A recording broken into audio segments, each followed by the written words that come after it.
That's right. Come on, everybody, join us for another exciting episode of Owen and Dirt's Pop Culture Radio. We are joined, by we, I mean Owen and Dirt here. I'm Owen Money, that's Dirt McCoy. Yes, sir. We're joined by the beautiful Boston Bread. Hello. Everybody loves you, I will say, dear. Everybody wants to wear your skin. Also... That's so fucking creepy. Well, you know. Well, I'm not going to let anybody skin me or scalp me, so I'll be doing the skinning and scalping Selfish. And that other sexy voice over there is the bearded wonder himself, the Hey, man everybody. of the hour. That's our Boston Bush. Oh, really? Boston Bush is what happens when you haven't shaved in a while. Yeah, there's nothing there now. Thank God, thank you. our bearded wonder, Bushy the beard. But I like Boston Bush. I mean, Boston I mean, Bush? I know you married it. that Wow. I thought Boston Bush was, they make baked beans. that's yeah. Oh yeah. No. Boston Bush is Bushy's tranny name, not tranny name, but You can't say that word. what's the shit? Drag. His drag name. That's it. Yeah. Which is two totally different things, by the way. I know. I said it when it happened, but no. When I was in high school, we used to. There was only one bar that would serve us being underage. It was called the Connection, and it was a gay bar, and we used to go hang out there every once in a while. And Liquor's liquor. yeah, when you're in there. There's a lot of terms that are thrown around, and I'm still naive. I don't know what terms are good or not anymore. Just like It changes pretty rapidly. Like all you can do is try to keep up with it the best you can. when I hear people calling each other, you queer and stuff. In my day, that was a bad word to call Yeah, somebody. yeah, But I now know. it's good. I actually know some guys who are older in the LGBT. Michael Wanzi, for one. Yeah. He said he still cannot get used to the word queer being a positive, right? Because thing. it was a Yeah, negative for 'cause what, 10, 20 I years? think my brother, when he used to use it, would still be as a negative. Yeah. And my Well- mother would always yell at him, "Don't use that word." There is that old saying: "Sticks and stones can break my bones, but words will never hurt me." That's not true. Words do hurt people. And you Oh, gotta, words Yeah, are yeah. horrible. you gotta consider some people, because I mean, my bone will heal in a little bit. I was but- going to say, if anything, words are worse. So Exactly, whoever came up yeah. with that fucking Yeah. saying is an idiot. It's total Oh, yeah. bullshit. I don't think they realized how much depression is in this world.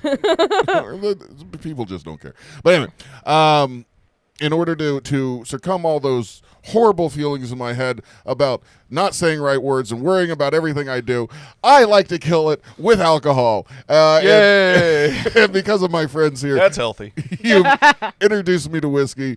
This being a holiday weekend, it's 4th of July. Happy 4th of July. Actually, happy 5th of July, everybody, because it's one day after. Revenge of the Fifth. Okay, all right. It's like a new Star Wars kind of thing. Yeah. Okay. Is that for real, or you just make that up? No, I just made it up. That was good. That was on the quick. But it also depends on how much you drank on the 4th that you might have the Revenge of the 5th. Oh, I like it. You got something going on there. My little.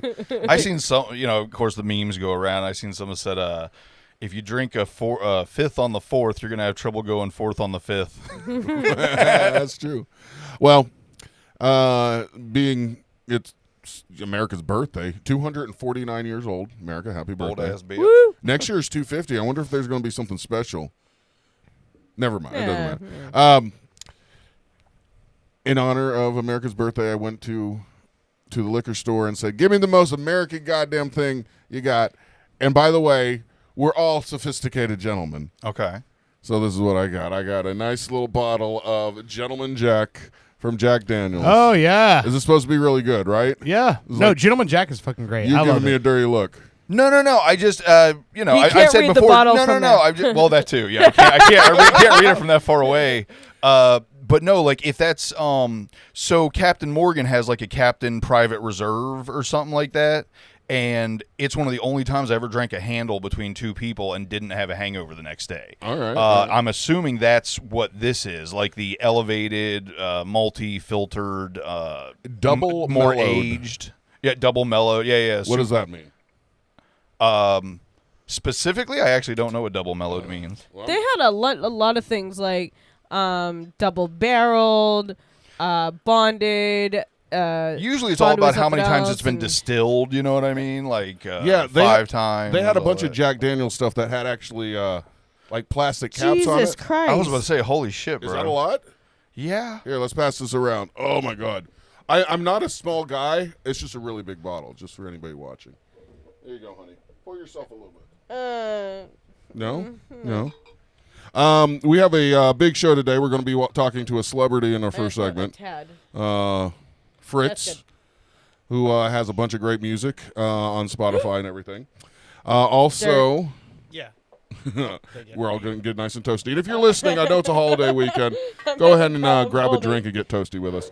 We're talking about Ozzy Osbourne here in a little bit. There was a very big deal happened tonight, just a few minutes ago. Give that back to him. Oh, anyway, Here, somebody want mine? I can't even No, deal with I this. you haven't even tried it? I Well, can't I've told you I deal don't with like Jack smell. Daniels before, and this is literally Jack Daniels up the notch. There's barely I smelt it, anything in and I'm here. not even drinking I it. smelled it. I can't. I You can't. can't It do made me this? nauseous just smelling it. Really? Yeah. I've told you Jack Daniels is the one that it's the one liquor that I really messed myself up on when I was younger and made me ill for. But it's Gentleman Jack. Well, I'll gentlemanly throw up all over the floor if I drink it. Let me try this. Hold on. Huh. Wow, that burns. Ah. Why is this called Gentleman Jack? It's because you sip it slowly like a gentleman, so you don't. Yeah, I could smell it, and I could feel my throat did that before I even drank it. As he like says, It's so good. Why is it called Gentleman Jack? Yellow. "Hello." Hey, Fritz. What's up, Fritz? Hey. Oh, not too much. Just been crying. What about you? Oh, yeah, I have been too. Crying and goosebumps. Crying and goosebumps. I'm on my period, so I cry. Oh, I thought you said. Oh yeah. Well, me too, girl. You know what I mean? You and me, girl. No, I thought you said crying and goofballs. I was like, oh really? I can come over. No, so We're doing listen, goofballs. I'm just going to say, I've been cursing shit for like the last 40 minutes. For some reason, all of a sudden today, all of a sudden our apps go, hey, you don't have access to your cameras. And I go, oh, okay, well then give them access. And they go, no, fuck you. You don't know what the fuck you're doing. What are you, a fucking rookie? And so for 40 minutes, now we are streaming directly to YouTube. And I'll be honest, I don't think there's audio going out to our YouTube stream. Doesn't matter. I'm recording it all. So fuck it. We'll just release it all when we fucking put the video out this week. But Well, you know what? I I'm gotta say, you going guys nuts. sound amazing, and I can actually hear you. So Oh, that's, wow. So I mean, fuck YouTube. You know what I mean? it's I can actually hear StreamYard you that's guys. being a dick. Oh, But okay. no, but I wanted I was texting you because give a little background here. So Owen and Britt showed up just in time to see Paranoid, to see Black Sabbath play their final fucking song. I knew the show was happening today, did not know it was live stream. I just thought I can't afford a ticket to Birmingham. I guess I'm going to have to find out about this in the next coming weeks. And then You got a text from your brother. from you and Yeah. Jason Spence. Both of you guys texted me at the same time and said, hey, are you watching this fucking Black Sabbath thing? And I asked Jason, how do you watch it? And he said, I'm just getting clips on YouTube or on Facebook. And then I text you and you go, no, you just got to go to this website. Duh, you dingus. And so I go to it this was like website. and apparently all the money went towards Parkinson's research, Fuck yeah. or like a majority of it, which I That's thought was awesome. cool. So I was Yeah, like, I that's felt great. bad, like watching it Dude, for like free. Man, listen, I'm just going to let Bushy say. So Bushy showed up during all of the.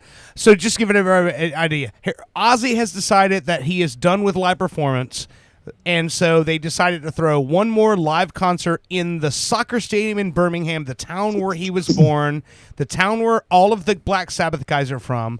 And basically It it was packed, became like too. a mecca for heavy metal. Like Yeah. this was today in Birmingham, England was the mecca for metal. everyone went to pay their respects to the band who birthed heavy metal. Oh, Birmingham, England. Yeah. Not Alabama. No. I thought they were just up the road from Have them. you not listened to how Ozzy talks? Yeah. Nobody Doesn't understands sound sound like like he's Alabama from to me. Alabama. Listen, Birmingham, Alabama birthed a lot of shit, but it's all terrible and just all stuff that's not worth repeating. It's all related. Everything in Birmingham's related to Alabama. So they had all these bands play, and each band played like a 15, 20-minute set, and it ended with Ozzy playing for 20 minutes solo, and then Black Sabbath with all the original members. Bill Ward being the drummer who has been excluded from the previous few reunions, so all the guys back together. When Ozzy went live and he hit the first notes of I Don't Know, I got full body goosebumps. He sounded so fucking good. Yeah, and like every review that I've seen, like, you know, I guess contemporary, because it was out at like in real time, every publication I saw was Ozzy, quote, sounded so good, unquote. Oh, Like, yeah. everyone thought that he sounded incredible. And what really got me was Ozzy ascended to the stage on a throne. He was Yeah. immobile because of his Parkin 2 diagnosis. But he, as soon as he started singing, it went to close-ups of people in the crowd, men and women, and everyone, they were crying, like sobbing. Oh, yeah. And it was just for 20 minutes straight. And then especially when he played Mama, I'm Coming Home. That was it the just showed- time, yeah. It showed boys, you know, putting their arms around each other going, oh, let's have a proper cry, mate. You know, it was like, it was so beautiful. And then for Black Sabbath, they didn't show much of the crowd. It was just, you know, because it was nighttime, but it was just all, you know, like members of Black Sabbath, which was awesome. But man, Ozzy taking the stage, that was the most emotional part of the night for everyone. Did he start the show standing and then finally sat No, down? no, he No, rose out. he was seated the entire time. He was seated the entire. and there, Okay. Yeah, that's rough. He had this bat, like this black leather bat throne, and it rose up out of the stage. So he Yeah. came up out of the stage. That's awesome. And also his band was Zach Wilde on guitar, Mike Inez from never heard of him. Mike Inez, you never heard? Mike Inez Never heard from of him Alice in either. Chains, who was also the guitar player during the No More Tears tour, and then the guy I didn't know, Tommy Cufletto, that was the drummer. I said to Bushy, I was like, that guy's fucking killer. Who the fuck is that? So Bushy pulls out his phone and starts talking to it, and it says that's the guy that was hired to replace Bill Ward when they did the Black Sabbath tour. You know, I think 15 2010. in is when it said. 2010. But he was fucking amazing. You know, you left out a key part of that lineup, though. Oh, the keyboard player. No, Ozzy Osbourne was the vocalist. You didn't mention him. Yeah. I thought Ozzy was, you know, the big part of it. But yeah, who's the keyboard player? You fucking dick. I'll tell you what I loved was there was zero fucking backing track on his vocals. It not only didn't sound live, it sounded like a better, more Recording. current produced version that was just slightly better in every way. You know, I mean, it just remastered. yeah, but like remastered on like an ultimate level. It just was so fucking. I had to keep reminding myself this is fucking live. Like it doesn't Yeah, even make he's sense. also 76. Yeah. Yeah. It was weird hearing that music and it being so like perfect, and then they showed the guitarist or something, and it's an old man, Yeah. feeble and decrepit up there, but he's playing this beautiful. It's crazy, but Yeah, he's only got two fingers. Yeah. really, Jesus Yeah. Christ. Oh. If you look at Tony Iommi's hand, he's missing 2 fingers at the top of the finger, and he's been missing it since before Black Sabbath existed. He cut him in a slaughterhouse accident when he was a kid. Nice. And Yeah, so he said he didn't want to go to work that day, but his mom was like, "You'll get out of bed and go work." And like the English, like crack on. Then he went to work and chopped off his fingers. And he was like, "God damn it!" So all those riffs, he's known as Tony Iommi, the riff master. He's written the greatest riffs in all of heavy metal. He did it with using silly putty, putting it onto the ends of his nubs so that he could play guitar. Wow. And he still to this day plays with With silly fucking putty on little his nubs. silly putty prosthetics. He should just do Yeah. JB Weld. It would last longer. I hear he has a bumper sticker on his truck that says 2 in the pink. That's it. I'm sorry. But All dude, None left over. So Bushy's one argument. Bushy said they should have closed with NIB because he said that's such an amazing song. New in box. Well, and it's longer. Nativity in Black is what it stands for. But NIB is such a great fucking Black Sabbath song. And Bushy, as soon as it started, Bushy's like starts rubbing his arms, going, "Dude, full body goosebumps! How good that sounded." Yeah, definitely fucked. And then Geezer Butler, what a beast! Oh yeah, I mean the only one who was definitely showing his age was the drummer Bill Ward, but he hasn't been really playing with the group for But he still since sounded fucking 2013. amazing. Yeah. So 12 years. Yeah. Also, one of the most he sounded underrated good. drummers in rock and roll. Yeah, it definitely sounded good, but Geezer Butler stole the show. I mean, Geezer came correct. That's the bassist, right? Yeah. Yeah. That. Oh my lord, he was killing it. He was still playing like he was properly taught jazz. Like he was walking all over the place. It was fucking beautiful. That solo was so nice. Oh, Yeah. the solo before. Yeah. Oh yeah. NIB. NIB. Yeah. What's Yeah. his name? Always Geezer Butler. Yes. Yeah. Even when he was young. No, even when he was young. Yeah, because he was. Yeah, he always. It he slowly always had. changed throughout the. He always had that like kind of like scholarly approach to music and how it should be done. So they called him Geezer. All right. It was Apparently, I don't know. It was Nubile Butler originally. but- yeah, Newborn. Yeah. it was neophyte Butler, and they changed it. Adolescent Butler. Yeah, adolescent was when he started understanding what he was doing. Yeah, maladroit Butler. Okay. He made his most money middle-aged Butler. Never mind. Before I get into all the mushy stuff, here's what I have to fucking say. So Jeff texted me earlier. So the band that the band that was chosen to play right before Ozzy hit the stage and then Black Sabbath was Metallica. Yeah, arguably the most popular band. I mean, arguably, I love Metallica. Yeah, I mean, they've been around. They've definitely paid their dues. They've been friends with Sharon and Ozzy since the '80s, and I don't know, they've moved 1 billion units.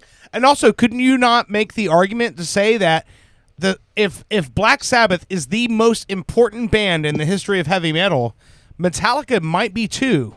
Yeah. I mean, yeah, they definitely have a place up there. It's like saying, it's like the same thing with like saying Green Day is the most successful punk band of all time, right? Like, because Right. yes, they are, but like how much of that was really punk? It's true. So it's the same thing with saying, if Metallica is the most successful heavy metal band, you're opening up that margin of error for heavy metal. Like, well, then what is heavy metal? Yeah. Right. Is Maroon 5 heavy metal? You know what I mean? The answer to Well, that is argument. no. Well, okay. All right. Well, okay. So take because Metallica did kind of transition to like more alternative and mainstream and stuff like that. Who do you think would be the second? Would it be like an Iron Maiden or? Well, I mean, if you're like, it's like saying, if you only judge Metallica's metal albums, that would Then really they're two. stop it Yeah, at yeah, yeah. 1989's Injustice for All. Yep. So Master of Puppets they're not might really be- number one if you just count from 81 to 89. Right, Gotcha. right. They would be, I don't know, 119th. So the reason I brought that up was because going back to 1990-91, there has been a feud in rock and roll, in metal, between two specific bands that do not like each other at all. And that other band is a band called Guns N' Roses. GNR. Yes. They like to fight with people. Well, guess what? They Yeah. played tonight. You got that right, Owen. Yeah. I just wanted to. They I just played wanted at to this show give you like too. an attaboy. Yeah. Thank you. Yeah, you got that right, Owen. I appreciate it. Ding! Where's my goddamn bell? But Well- Guns N' Roses is such a mellow name. Who would have thunk it? So tonight, Guns N' Roses played. Metallica closed it before Ozzy. And each band that came up, they played a Black Sabbath song before they did all their other shit, right? Well, not necessarily. I think Guns N' Roses played one of theirs and then a Black Sabbath song. Yeah, but each song played a Black Sabbath song or a Ozzy song. Yes. A Right, yeah. Ozzy or Black Sabbath song. So Guns N' Roses chose to play Sabbath, Bloody Sabbath, which is at a point in Ozzy's career in Black Sabbath where he was at a height of his vocal prowess. That was when he was hitting all the high notes. He was dynamic, and that's what Axl chose to cover. And might I say, Fritz, as of right now, who wins the battle of Guns N' Roses versus Metallica? Well, I mean, if you put it that way, judging by tonight, Guns N' Roses still have Duff McKagan, who is still a dreamboat, Slash and Axl, right? And then they have their new drummer. So right there, they're winning in one of those 4 categories, and I'll let you take a guess as to which one that is. The drummer category, because Metallica has Lars Ulrich, and he can suck a giant I meant dick. that to be subtle, but yes, okay, the drummer wins it, right? So then we got Axl Rose, and if you've listened to Sabbath, Bloody Sabbath, it's in a very high register, and it goes do do do dun da da da da dun da da da dun dun da, but an octave higher. Yeah. Very high.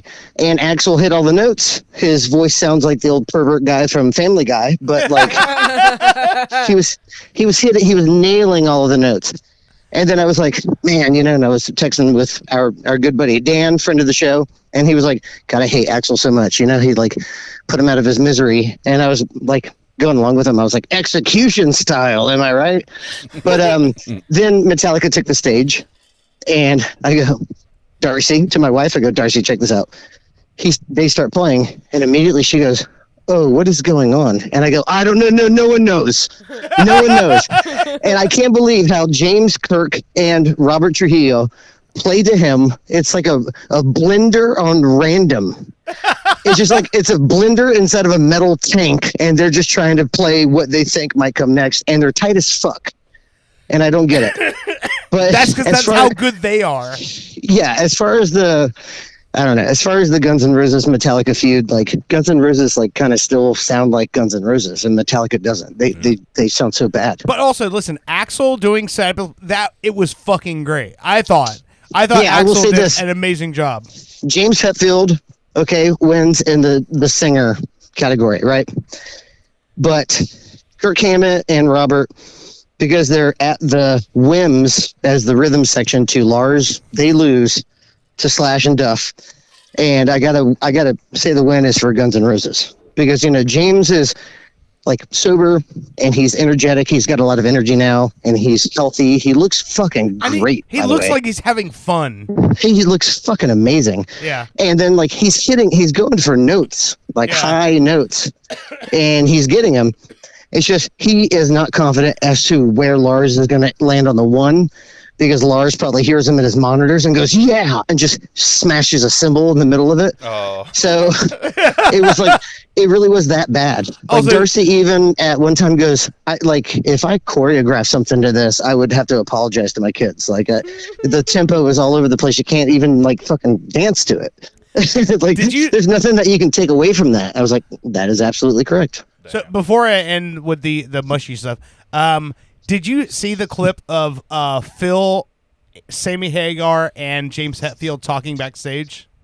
Yes, I mean when Phil, Phil's talking about all of the supergroup stuff was really fucking good, including Dave Draymond. Oh yeah, from Disturbed. Yes, his cover of "Shot in the Dark," like with everyone, it was fucking great. Yeah, that's one of my favorite. That's one of my favorite Ozzy songs. Jake E. Lee is the guitar player from the Bark at the Moon and Original Sin albums. He got shot in a robbery attempt 14 days ago, and he was there playing guitar tonight. What the fuck? Yeah, and it's 2 weeks. That's plenty of time. But the conversation that cracked me up was that Phil Anselmo from Pantera is talking to James Hetfield and Sammy Hagar about how he doesn't know what to do with his cell phone because he hasn't had a cell phone before, and he's like, well, I had to get a cell phone because fucking Zach only does fucking text messaging. Now I got this cell phone, I don't know what the fuck to do with it. And James Hetfield says to him, yeah, I know how it is, man, dude. My kids did not get their first cell phone until they were 16 either. And then it's silence, and then he just grabs Phil by his shoulder and goes, you bastard, and then they fucking all start laughing. Yeah. But they're just making fun of each other. But they were all these guys, like all of the most influential people in heavy music, all in the same fucking building all fucking day today. Wow, that's crazy. All to fucking honor Ozzy Osbourne and Black Sabbath, the godfather of fucking metal music. Like, no heavy music would exist without these fucking guys. Yeah. All right. The dark question here. Ozzy's retired. He couldn't stand up at all this concert. How much longer does he have? Man, he sounds so fucking good. I hope he's got another record or two. Sounds great, but looks bad. No, yeah, he didn't but look bad. No, he didn't. Yeah, he didn't look bad at all. Actually, no, he just couldn't stand. But he looked. Yeah, healthy. he just couldn't stand. And Yeah, I mean, he was moving his feet, and you could tell he wanted to stand up so bad. He just didn't want to fall down. Yeah, no, he kept. How much longer do you think Michael J. Fox has? Because they have the same thing. Well, and he didn't can barely stand. He didn't do a concert. Yeah, he didn't bite the head off a bat and snort ants off of a sidewalk but either. He so. just did a concert we don't know where that. he was in Hold a on, we don't know wheelchair that, and though. he was kicking his leg. Do you not remember watching that? Yeah. I remember watching that. He was in the wheelchair, and every so often he would kick his leg. They have the exact same I don't thing? know. I think actually They both have Parkinson's. I could see the thinking where it's like, yes, this is something that's been keeping this gentleman alive and moving forward and anything. But I think that's what I actually really enjoyed about tonight. Every time I see something about one of these old guys, whether it be wrestling or rock or something like that, and they come and do their final farewell tour, I always feel bad for them. I don't like it. I wish they would have, left off on something a little earlier because it just seems like it doesn't present as well as you remembered it. That motherfucker, that was the best I've ever seen Ozzy Osbourne perform. You know what I mean? Yeah. Like, it didn't come off to me as some old guy doing something just because he was popular and decided to do one more hurrah for a paycheck. That motherfucker knocked it out the park along with every single one of the musicians with him that were older. There was something about this that was different than any farewell thing I've ever seen before. I just got goosebumps Bushy. talking about it right now. Yeah, I mean all the way down to my fucking calves. Well, I think Owen and Britt, if you have not seen it, please try to watch a link of it. Just at least of Ozzy's set, because you'll see how immediately right off the bat you go, oh God, this is going to be great, and Powerful. then 20 minutes later you're going to go, okay.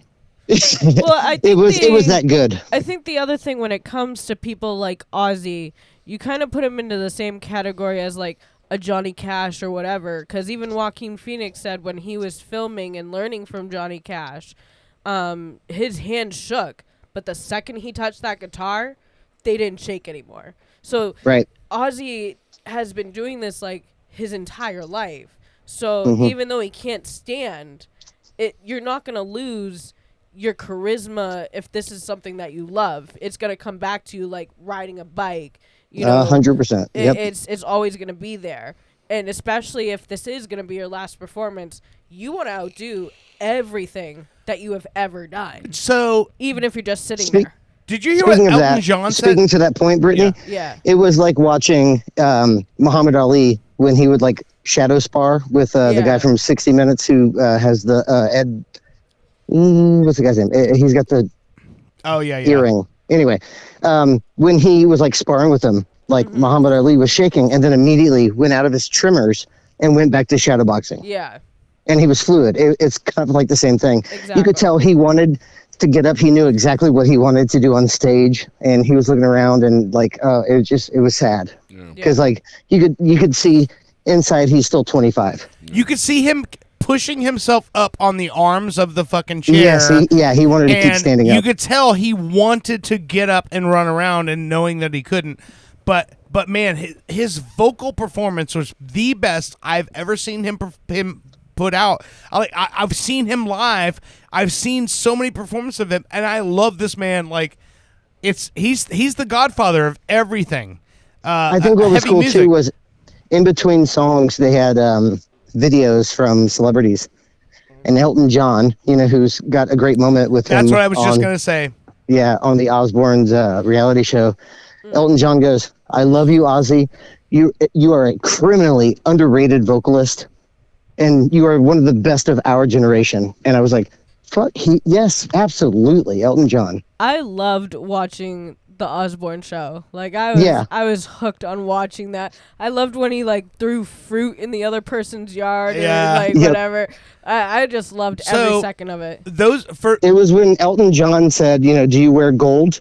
And Ozzy goes, "Yeah." And he goes, "Do you wear yellow gold or white gold, something like that?" And Ozzy goes, "Yes, but I don't want you." And he goes, "Here, take this, you silly bastard." And Elton John took a necklace off of his head that Ozzy liked and chased him down and gave it to him. And he goes, "Oh, God bless you." Like, He's such a sweetheart.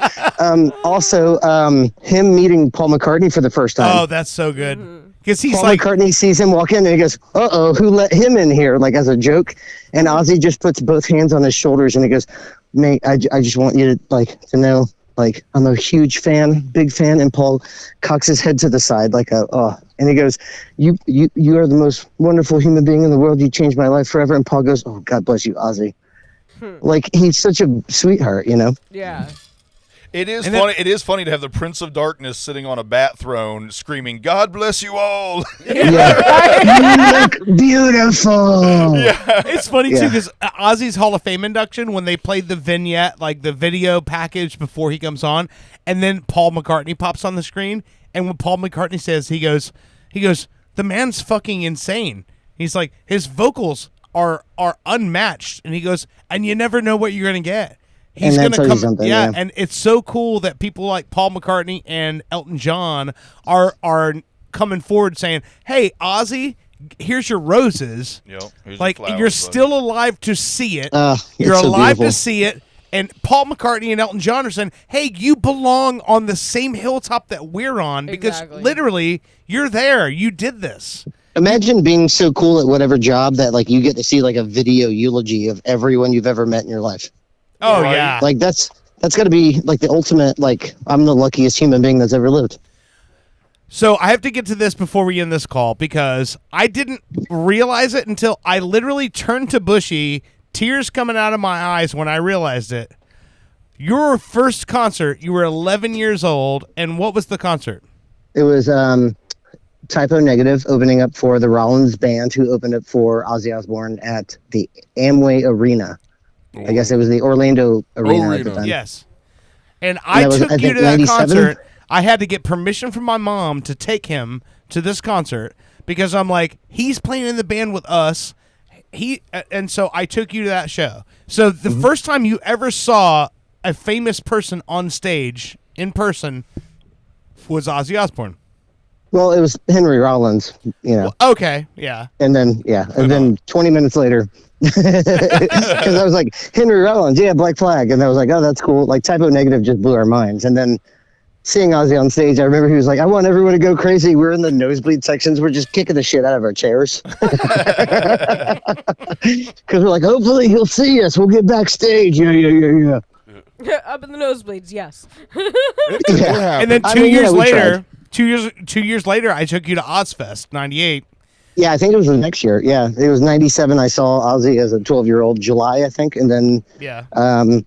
98, Ozfest. And, also- that's when I saw Tool for the first time. And that's also the first time that you saw Motorhead. Yeah. Yeah, they were on the Yeah, I second didn't- stage.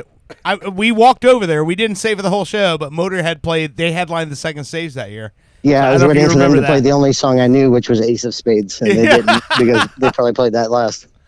But yeah, it's just crazy to me that like your first fucking concert was Ozzy Osbourne. How nuts is that? Yeah, it was pretty nuts. I mean, is there any other artists, and I'm opening this up to the rest of you guys, like, is there any other artist you would like say, man, this person played their last show, like, currently? That would be one I would be worked up about. Like, Weird Al. because I think, yeah. Weird Al is a good one, Yeah, I would. I haven't seen him in person. and he seems like a sweetheart too. Yeah, he's on my bucket list to see before he retires. So I think for me it would be Eminem. I have not seen him yet, but I would love to see. Oh, that would be such an emotional concert too. Like him yeah. coming to terms with everything that he's Yeah. talked about. Yeah, oh, Yeah, that's a good one. What if Eminem and Weird Al. I couldn't even say it. Yeah. Well, no, I would like That'd to be great. see Eminem with Marilyn Manson. I think those would be two people that I would really want to see together. Plus, they have a couple of songs together, so I think I think they would slap fight by the end of the concert. probably not. I just like to see that Marilyn Manson in his makeup saying, bad bearded boy. I don't know. What? The fuck did you just say? To me? You've created a scenario in your head for this concert that does not exist in the I real love world. it. I So I love hope you know that. Anyway. Oh, What about you, Bushy? Did you have Bushy? one, Bushy? Yeah. So you're talking about like someone that I think could hold to the level of what he just did? No, I'm saying Like your you're favorite. equivalent to like who has made you who you are? What you're like? You've been like, God, like this person's always great. I would love to see that. Well, since Britt opened it up to rap, and I never got to see him, and he's already dead, I would have given anything to see DMX. Like Yeah, Oh, I mean, yeah, but someone that's a who's good alive right one. now. somebody who's alive right now. Yeah. Make it a little harder. Because I mean, obviously, Katy I would love Perry. to see Katy Perry. Oh, wait, shut up. Fuck. Come back to me in a second. I can't. So. God. Nice finger snaps. So I mean, think I would also if I like may to see interject, Pink. Pink would be great. Yeah. If I may interject, You know what? I had Weezer. I love Weezer. I would fucking. Yeah, this is great. That's the only one I can think of on the spot. God damn it. I just want that clip. I love Weezer. I don't know. No, that's a good one. Weezer's a good one. No, you can tell by Fritz's reaction. He's like, this motherfucker. No, of course, yeah, Weezer's great.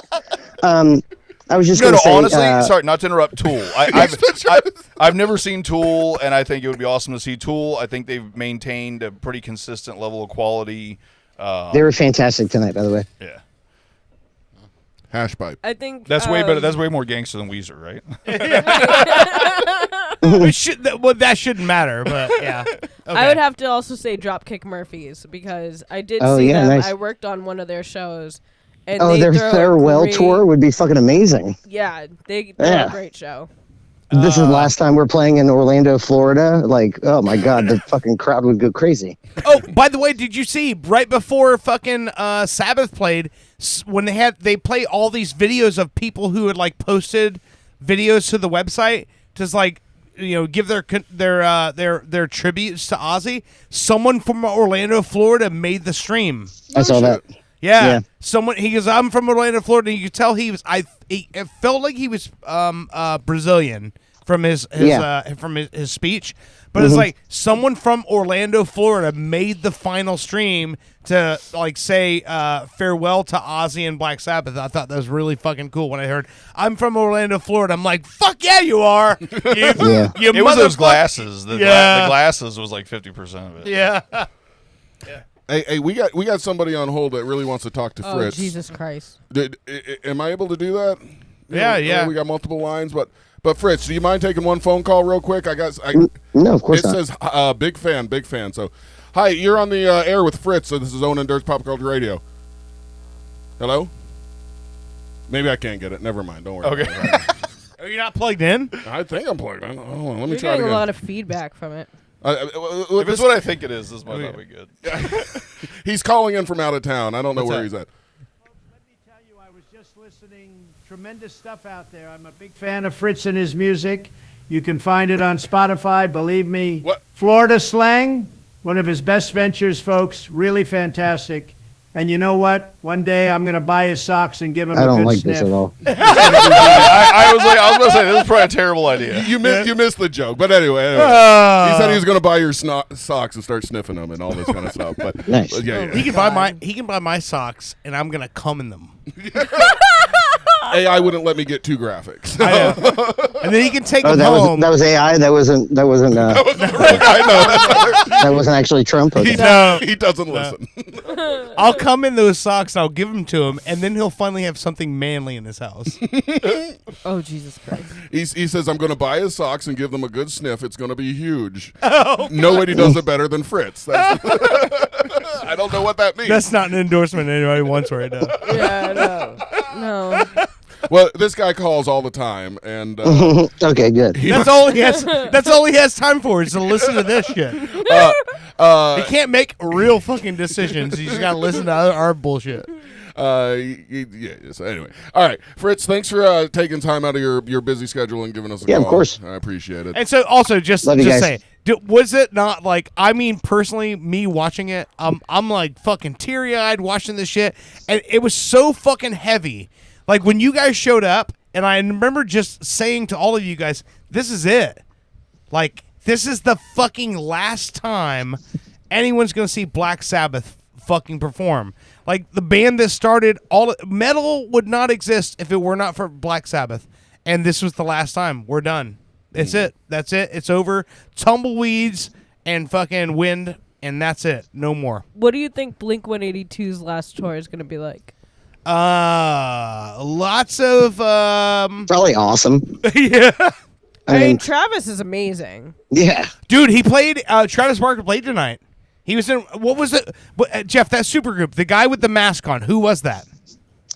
Ghost, the singer from Ghost. From Ghost BC. Okay, that goes. Okay, that makes total sense. And that was with Jakey Lee playing on guitar. Or was that with the one with Nuno?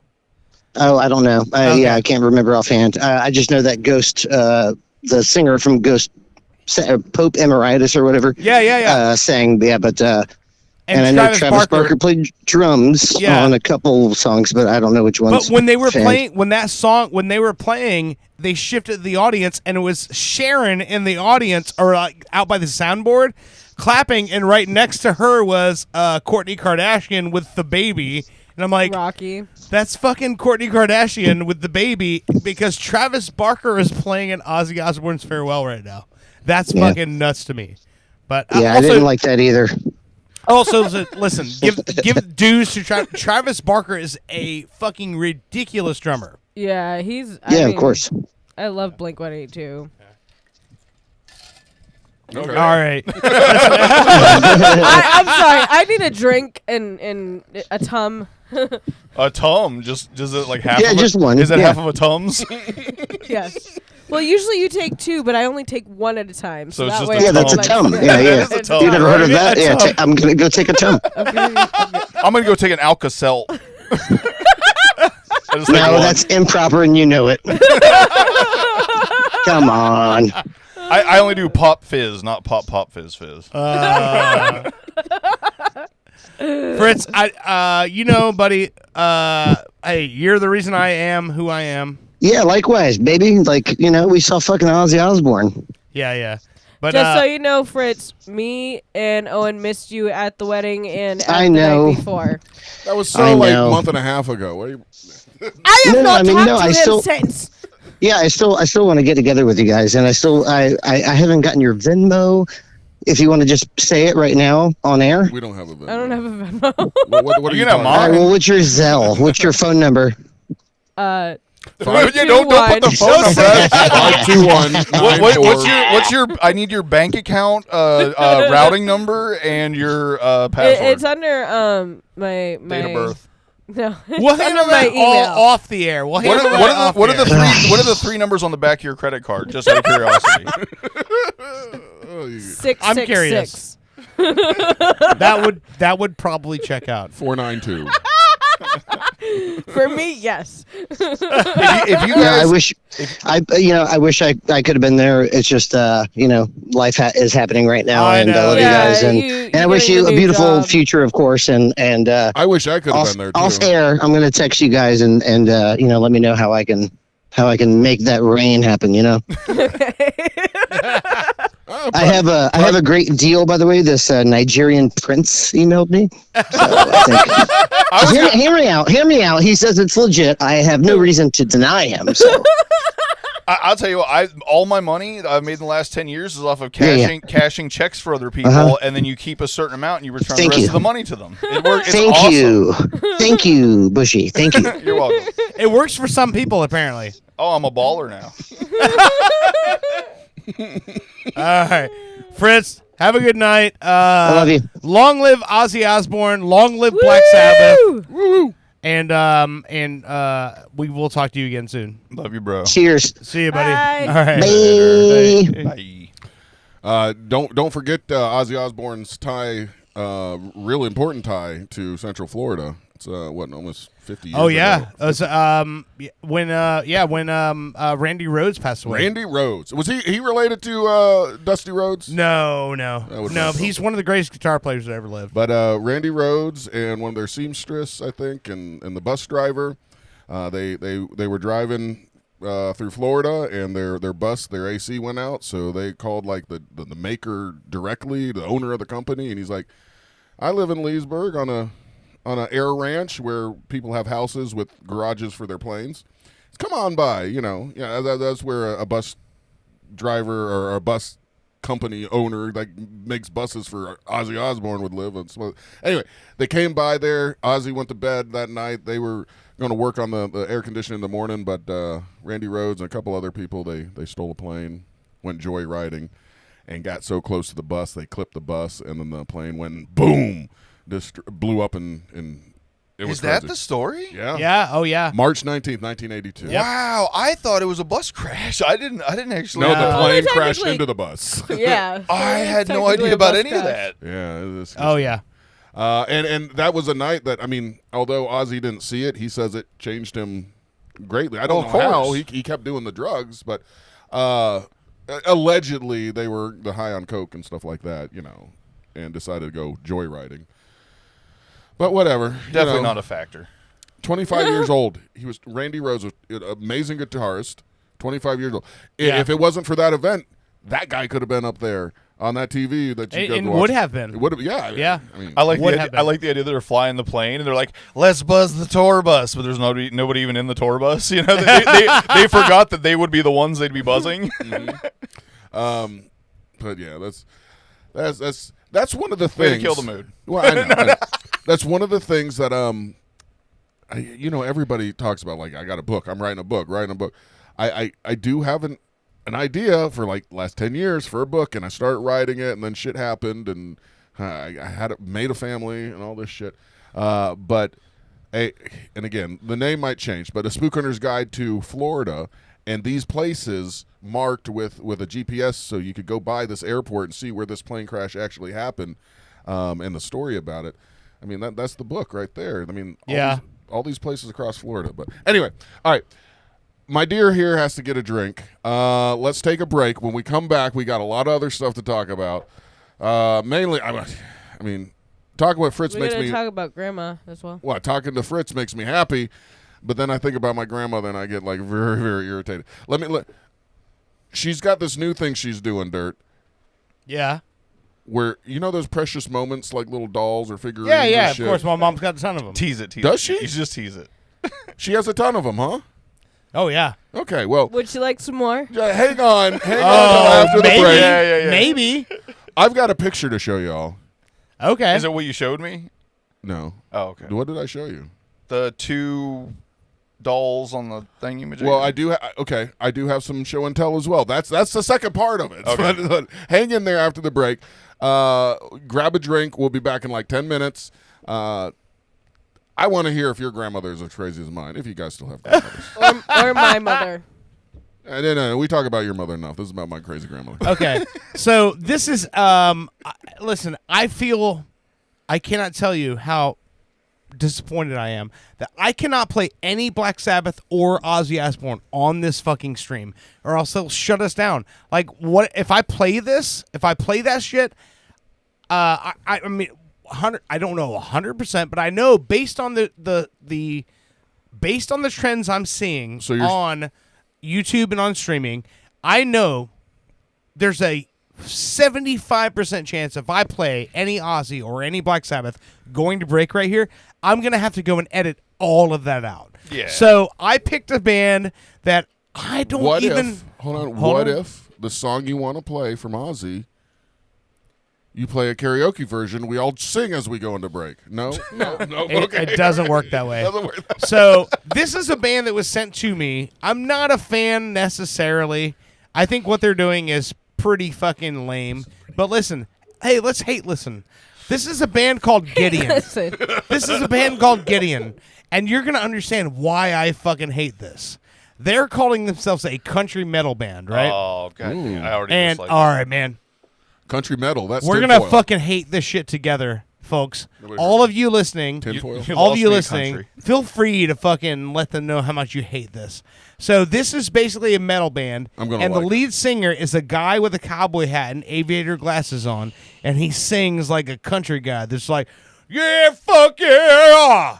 He's one of those guys. He's a fucking, and they're calling himself, we're country metal, and I'm like, no, you're all fucking dickheads, and fuck you, and fuck you to death. So this song is called "Money Where Your Mouth Is." This definitely doesn't sound I'm like every confused. 90s song ever. I'm confused. was raised with a backhand. Yes, sir, and no man. Crushing every problem with the cocaine. Yeah, learned a lot of lessons. The band's name is called Gideon. Gideon. Please, if you're a fan You of motherfuckers ours, putting all those goddamn Bibles in every single fucking hotel room. Stop it. if you're a fan of ours, please let them know how bad they suck. I'm going to give you a lot of opportunities tonight. In the name of Ozzy Osbourne, please tell Gideon they should please stop playing music. Give up on music. Give up on music altogether.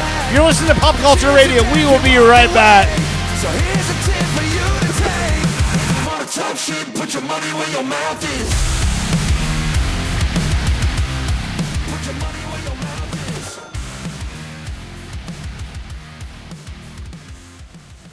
I was Friday night sipping, minding my own business, young buck.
Welcome back to Pop Culture Radio.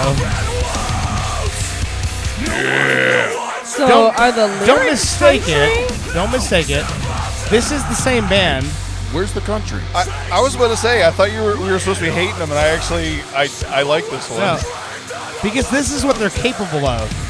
But they But are decide to, because it's a gimmick and it will get them attention, put their lead singer in a country cowboy hat and then have him sing the hooks going. Well, wait a minute. If it's a shtick, but to get this stuff more noticed, is it that bad? I mean, It's yes. Okay. Because look, that's a picture of the band. I can't But see it. are the lyrics country? Not that I can understand the lyrics. No, but are the not lyrics at all. country? It's all a fucking gimmick. They're like, hey, we're a metal band like every other metal band, but we're gonna put our fucking singer in a cowboy hat and we're gonna say we're country metal. I don't know, man. It's so hard to get out there anymore. Like, everything's so oversaturated. I can't hate it that much. I do hate when he's singing the country, but this is legit. See, I like Primus, and their, main person plays Double bass. Just switching it so you can hear it. It's like I picked the one song apparently. It's like the huge violin. Yeah. That's Oh. bass, right? Oh, it's called a double bass. Yeah, that's what I said. It is? Yeah.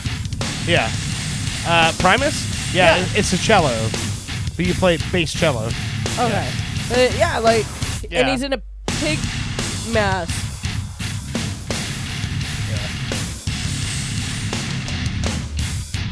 I'm just listening to you, baby. I heard pig mask. So- I'm in. And a velvet green suit. Yeah, I'm out. Hey. Suey. Don't let any, everyone have their opinion. I'm telling you to go to Gideon's websites, and they're all social media, and say, hey, man, fuck you for trying to be country. Anyway, I'm just so gonna say, Bushy, how hey, have you been hey, doing? listen, you could have just been a metal band and did your shit, but then you were like, oh no, we're gonna put a guy in a fucking cowboy hat and he's gonna sing hooks like George Strait, and then no, fuck you. That's it. You're done. Well, So, Bushy, how have you been doing? Just let her jump and just totally redirect the show. That's fine. We're going to be talking. No, I wish you would do that. Like I'm over here like going. Why am I still talking? I like hearing Again, you talk. Bushy, how are you been doing? I'm all about the positivity right now. I'm actually doing great. Okay. Thanks to you guys and having great friends and working on the new music, and the podcast is doing good. Oh, we just setting off fireworks last setting night. off fireworks. Listen, had a nice 4th of Thursday July night, party. Thursday night, we spent all of Thursday night recording vocals for a new Bushy track. I heard some of it. I heard some samples, and I can't wait. Finally. Yes. I'm kind of proud of it. I think it's pretty good. So we're averaging what, like one song every 2 years? So by Well, the time we spent a lot of time figuring shit out. Well, no, it's going to be more frequent than that. all right, good. So by the time you're 52, we should have a full album out. Yes. If that. We want to take our time, you know. We're good. We want to have enough so that by the time that there's another Hall of Fame induction, that he might be someone who can go up and give the speech. Okay. Oh, very nice. There we go. What Hall of Fame? Anybody. But at this anyway, point. part of what comes with feeling good and things going good lately is it's actually made me want to be more physical again. You know, I weighed myself the other day at Publix, and He punched me. and We got in a cried for- fight. It was very physical. I knew I was on the heavier side, but I'm the heaviest I've ever been. So I decided to start riding my bike again. And I'm actually pretty happy for the most part, because I'm not. I rode like a mile or two the first day, and then a mile or two the second day, and then I went to ride the third day, and I decided to take that day off, and not because my legs were sore or my arms or my shoulders. What do you guys think is the least used part of your body? Your taint? Your taint sore? Don't say taint sore. That doesn't sound good. Your taint hurt a little? Yes. Yeah. Basically, where your booty contacts the seat. You need a bigger seat, buddy. Well, I have an aftermarket nice gel Oh, seat, you do? but it's still small. Because Okay, the thing, if yeah. you get a big seat, then that's a whole nother thing. It looks like a grandma seat. Well, but- no, it rubs your legs. The reason why the small seats are even there is so the inside of your there's legs no doesn't sit there and chafing. rub on the seat. Yeah. Plus, most of the time, if you ride mountain bikes and you try to go on hilly terrain, you're going to stand up a lot, so you want it out of the way. But yeah, it had been, a good 4 or 5 years since I hopped on the old mountain bike, and totally forgot that was an aspect of it. So I gotta build my taint back up. It was. Everything. It's an aspect of it. Yeah. Ass. Never mind. So the whole show I've been keegling so I can get my taint ripped. Oh my god. I mean thick. No, that's not bad. You work that taint out. Yeah, get my taint I weathered. No, that's not good. I suspect. Should I there's- sun my taint? That's what the Liver King does. Yeah. He No. suns his taint and his balls. No. No? Do not. Yes, on your taint. Don't sun my taint. Yeah. After the, No son deserves that. after the sun saw the Liver King's taint, it looked at itself and burned its own eyes out. Imagine getting a solar flare right in the taint. But all right. Well, that's very cool. Cool. Anything else going on with you? Jesus Christ! She really wants. She Okay. wants to know something, man. Tell us. Oh, I thought you. Were, I have no idea what I the thought fuck you were she's talking talking about the encounter you had on your bike ride. So that's weird. I wasn't going to talk about that. Is this the real reason you're a taintosaur? No. No, like on. So you guys Have you know ever I- seen Deliverance? Yeah. No. Just so. God, I actually don't want to talk about this. Okay, Why the hell if did you you don't bring want that to, up? no, yeah. Well, I'll just give the basic version because now it'd be like weird not saying anything. I was almost done with the ride and I was really tired. And you guys know I'm like atheist, agnostic at best. And as I'm coming up the last hill before I'm making like the right to get, I'm maybe a quarter mile from the house now. There's an old man walking some dogs coming like towards me, like rescue dogs, all different kinds, but in really good shape. And he waves me down. And I stop, and he asked me like if I'm from the neighborhood, So I thought he was going to like mess with me or something because I'm from right outside the neighborhood, but I'm not actually like from necessarily the neighborhood that I was inside of, but that's where the nice sidewalks and drive is. And then he goes like, you're too fucking big for a bike like that or something like that. And so I thought that was kind of funny because he came at me hard. And the next thing he said is, just so you know, I'm here talking to you now because God wanted me to be. And I'm like, that's interesting. And then he'd like go into talking about his rescue dogs and buying property and building houses and all this. And then he'd just stop and be like, just so you know, God says, keep moving. Don't sit in one spot. And all this stuff. I don't know. It was very odd. God's not the only one that says that. Lots of doctors say that too. Right.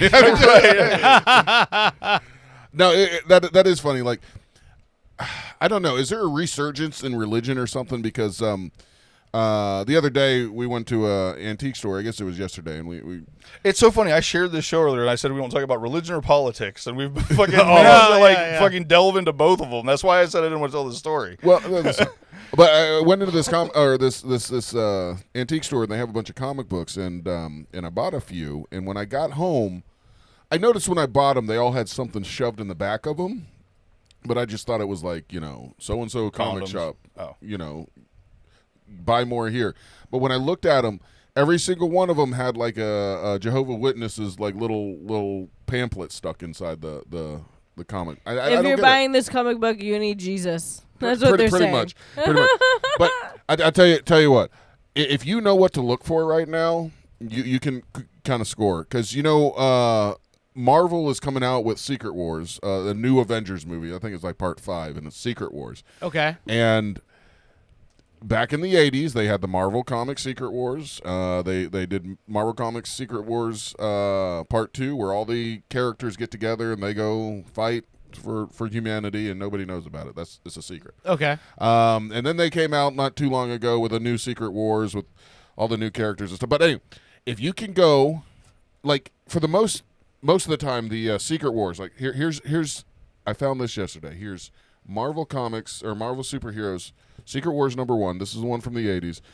75-cent cover price. $1 or #1. It was for $10. I bought it for $10. And right. 5 years ago, $10 would have been a normal price for this thing. Okay. But because they've announced that Marvel Secret Wars is coming out, and a lot of these places, comic book stores, they tend to stay up on this stuff. But if you go to antique stores, they don't. They set the price 2-3 years ago, and they leave it there until somebody buys it. Yeah. So this book I bought for $10 at an antique store that had a bunch of comic books. Yeah. Current price right now, $95. Oh wow. $95. Now. That's fucking awesome. That's what, like 80% markup, something like that. So, yeah. So I looked through it and stuff. It's pretty good book. Now, let me show you one other one I got. Here's another one I found. This one's a little bit older, like 20-cent cover price. That shows you how old it's from. 20 cents. This is #2 of Marvel Team Up featuring Spider-Man and the Human Torch. Okay. I paid, what year? I want to say 62. Oh, but I'd have to open this up to figure that out. I paid $15 for it. I'm like, hey, this is super old one. $15 seems like a good price. I mean, it looks perfect too. It looks perfect. I got home. Well, I looked online. Book price $120 right here. Oh wow! In my hand. However, I did open it up when I get home, and I did notice the one staple here had come out. So the cover's a little loose, so that does affect the value. So it's not worth $120. But I'm just saying, if you go right now, if you're a geek and listening to this show, and if you're not a geek, go to the antique shops, look for their comic books. They're going to be priced lower than what they cost now. Maybe. I mean, there's. And if you want to sell, you can make some money. Comic shop. But anyway, that's me being geeky. But yesterday I had to try to find something to do. I know it was the 4th of July, and we eventually had some fireworks and had some fun. But oh my God, when we were at Bob Evans, his grandmother has William on her lap, and he's looking around, looking at people, and there's people at this table that's like diagonal from us, and they're like, smiling and waving at William. She's like, I'm going to bring him over there. We're like, no.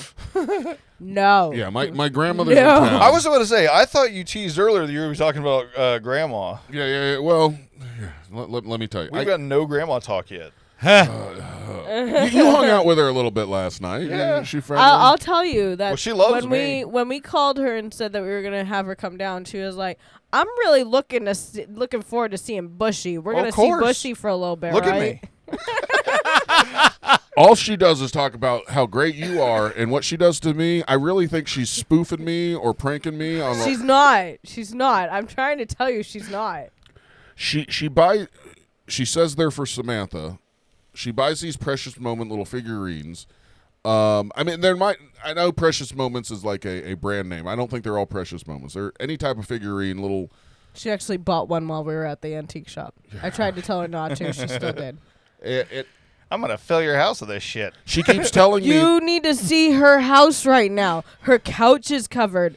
Her floor is covered. Her coffee table is covered. Her dining room table is covered. And all these bags and wrap stuff of Precious Moment things for Samantha. You can see what they are, and she's like, "Don't worry about these right now." I know that, like, in a month, They're on their way. she's Don't going to worry give them about to it me in a right big now. box. So, but she keeps saying, you need to get a shelf for Samantha's room and put these on the shelf. And I'm like, I don't want anybody to see this shit. And she took it a step further. I got something right here. She goes, "I saw these, and I want these hung up in Samantha's room." And I had to say, I kind of laughed. I'm like, "Are you serious?" I Yeah, I said think to her this is the one you that showed me. Samantha's room is a Disney room. And Brittany goes, "Yeah, her theme is Walt Disney World. Disney World." She goes, "Well, I like these." And let me show you these real quick, Dirt. This is the girl version and the boy version. I don't know if you can see these on the camera. Yeah. But Hold them up. Hold on, higher. Are these there not you go. nightmare Oh inducing? man. Yeah. And she's 100% serious. She goes, "I bought these. I like these. I think they'd be great in Samantha's room." And how do I tell her no? How do I tell her you're fucking crazy, old bat? She keeps buying trucks, like old antique trucks, the Potter plant ones, and then she finally bought for $45. She bought a Jesus frame Christ. with a truck stuck to it. It was cut in half. That has a strap that's like a leather strap on it to hang on the wall. This thing is heavy as fuck. I mean, Samantha tries to pick it up all the time, but I'm like, he doesn't like trucks. I don't understand why we keep getting these I bought a trucks. truck. I drive a truck every once in a while. Doesn't mean I want like a 1940 Ford up on my wall. You know? I don't get it. Now today, I was talking to her and I'm like, "Where are those baby dolls that you just frickin' bought?" And she's like, "Oh, I put them on your shelf since there was no shelf." No. That's not how this story went whatsoever. All right, you okay? do it the right way. Wait till I show you this goddamn picture. Owen comes out of his office and he says, "This boy doesn't respect me whatsoever. He literally took stuff off my shelf and replaced it with his stuff." Yeah, the boy. Okay? Hold on. It's not that he doesn't respect me. He just doesn't respect my area at all. Like, I have stuff on the shelf, which is displayed nicely. Like, I have my Megatron that turns into the Cobra Hiss tank. As every real man does. And it's nice up there. And he'll take it. He'll stick the Megatron on my desk. And then he'll put a Lego creation in the spot of Megatron. And by creation, I mean just like 8 Legos stuck together any which way. Well, if you can't respect art, that's your fucking fault. But so anyways, I said to her, she's like, "Oh no, I think that was me. I think that I did that." Because earlier I hear he has a ring that goes off on his phone every time somebody moves in Samantha's room. So I heard it go off and I'm like, "Where's Grandma? Samantha's right here. Who the fuck's in her room?" So I look at the camera and I'm like, "She's in there. She put on the light and she's looking around on the walls." And I'm like, "Oh, she's looking for shelf space and where we can put some shelves." No, my God, just stop. I like that you have video evidence of the premeditation of unwanted decorating. Exactly. It's like the invasion of knickknacks. Wait till you see this picture. She couldn't find any place in the baby's room. In a world without shelving space. She goes to my office and she finds the shelf right above all the high-dollar comic books and a shelf where I do have Megatron. I have pictures of my dog. I have my Cypress knees. There's a story behind that. And then she moves in and does this. She puts a baby doll and little figurines. Look at this, all around my stuff. This is my office now. I'm afraid to go home now because I don't know what I'm going to find. That is really funny. That is creepy as fuck. It is. She keeps every time that we like drop her off or pick her up. Maybe Megatron wanted a girlfriend. She decides to He's grab got some one stuff. right next to little He-Man. She decides to like wrap some stuff up and fill these baskets and shove them in the car. As she we're like shoving her out the door. Owen's like sitting there like, get in the car. We have your purse. We have and she's like trying to grab as much as she can just to put in the back of the car. You see this to right put here? in our house. Yeah. You know what that is? What? Without my glasses on, it just looks like a nutsack. Yeah, it does look like a lizard nutsack. No, this is a special collector's E.T. Action figure I got for the boy. He ripped the arms off, the head off, the legs off, and then displayed the torso on my shelf. Oh, you got a little Ed Gein going on there. I don't know. Oh, that was the fucking white thing that I found the other day. I'm That like, is super creepy. I literally like stepped on this rubber thing, and I'm like, what the fuck is this? And it's like white, and That's it's like E.T.'s starting penis. to like, unravel, like unfold from where it was, and I forgot what E.T. was wearing. The collectible Oh, one. yeah, he was wearing a because, towel. You know, when he's a ghost, he Yeah. like wears this thing, or when he's in a robe at some point. So I was like, oh my fucking God. Of course this kid rips everything up and like puts it wherever he feels like it. So my mom responded and she said, precious moments are still very collectible. So Well, don't throw them out because they're probably worth money.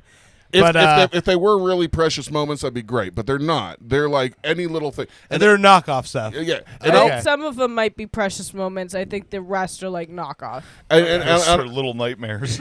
and I'll get it. Like maybe something is made by Lennox. Lennox is like Right, something, yeah, you know. yeah. And I'll go on eBay and I'll look for Lennox little girl holding a fucking duck, and it'll show up on there. But there's pieces missing. Like she was holding a duck plus like an umbrella, but the umbrella's missing. That's why her hand's doing this weird like jack off motion. It's like, Grandma, don't you look at these things and see they're incomplete? And then I look at the bottom and there's $1 price tag on it. I'm like, fucking Well, and then- Oh, you're getting garage sale precious moments. Yes. And then Jackson gets given some of them. So he takes the ones that look like boys and gives them to Jackson. He's now broken by the way, two. if my grandmother knew that I actually gave some to Jackson, she'd be really upset. No, she was already upset because we told her that he broke one that was a little boy, and she was like, "That was for Samantha. That wasn't supposed to go to him." Samantha's All right. 1.5 years old. She doesn't care about pussy. Exactly. But no, he sits there and smashes them. Like, I was Well, like, in, dude, and that's in okay. his defense, he smashes everything. So. I mean, yes, he does, but still, it's And if like, he's going to smash something, I'm giving him these fucking dolls. Smash them all. I'm going to be honest. Oh no, there goes another one. Jackson sounds pretty punk rock. He is. He is, man. I love the boy to death, but he is a lot. He just does not stop. I'll walk into the kitchen. I'll start washing my hands. I'll take a step back, and his nose is right up my ass. And I'm like, why are you standing so close to me? It's funny because what makes him like kind of hard to deal with is also kind of what makes him awesome too. Like, you know what I mean? Like, dude, I was over there for what, 4-6 hours yesterday. I got 147 hugs.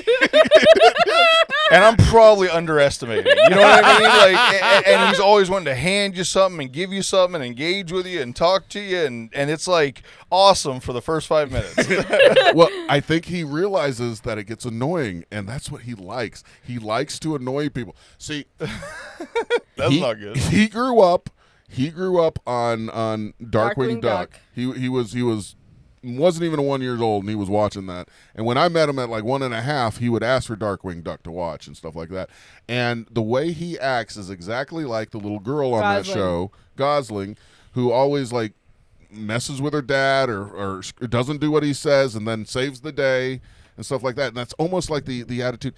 And he's been we're doing our due diligence as parents. We're trying to, make sure that he has the most healthy, way to grow up. I mean, I don't want to necessarily medicate him, but I want to see if he's okay with this overactiveness. Yeah. And they did say he's clinically ADHD, I guess. and ODD. And odd. He's odd. That's what they said. Not obsessive, but obsessive No, What? it's like opportunistic deficiency disorder. Defiance. Defiance disorder. So disorder. he has the attitude that if you tell him sit down there and eat your food, he's gonna fucking dance and spit it at you. I mean, it just he doesn't understand that you need to do what you're told most of the time. He is in that Darkwing Duck kind of mind I frame. just feel like it could be a blessing in disguise because usually people that are eccentric, let's say, end up pretty successful or artistic or something like that. So I call him an asshole. I do hate I do hate the idea of medicating kids like that. And even when I was over there hanging out, I was like, man, that's a lot to deal with. You know what I mean? Like because you're right. It just there was not a lull. You know what I mean? There's There's never a lull, which is a lot for any adult. You know what I mean? To just never get especially that a breath. grumpy old ass man like me. It's like my kids are fucking mellow. I think they're all stoned. They're still stoned from the fucking creation. But anyway, no, I love him to death. I would rather him have a personality than not have a personality. Yeah. So I just wish the personality wasn't so fucking annoying sometimes. But I love him. I love him so. No, but here's the thing, though. You have to understand that, like, with what you're dealing with Jackson, it could be that he's just going to end up like me or Fritz or one of us.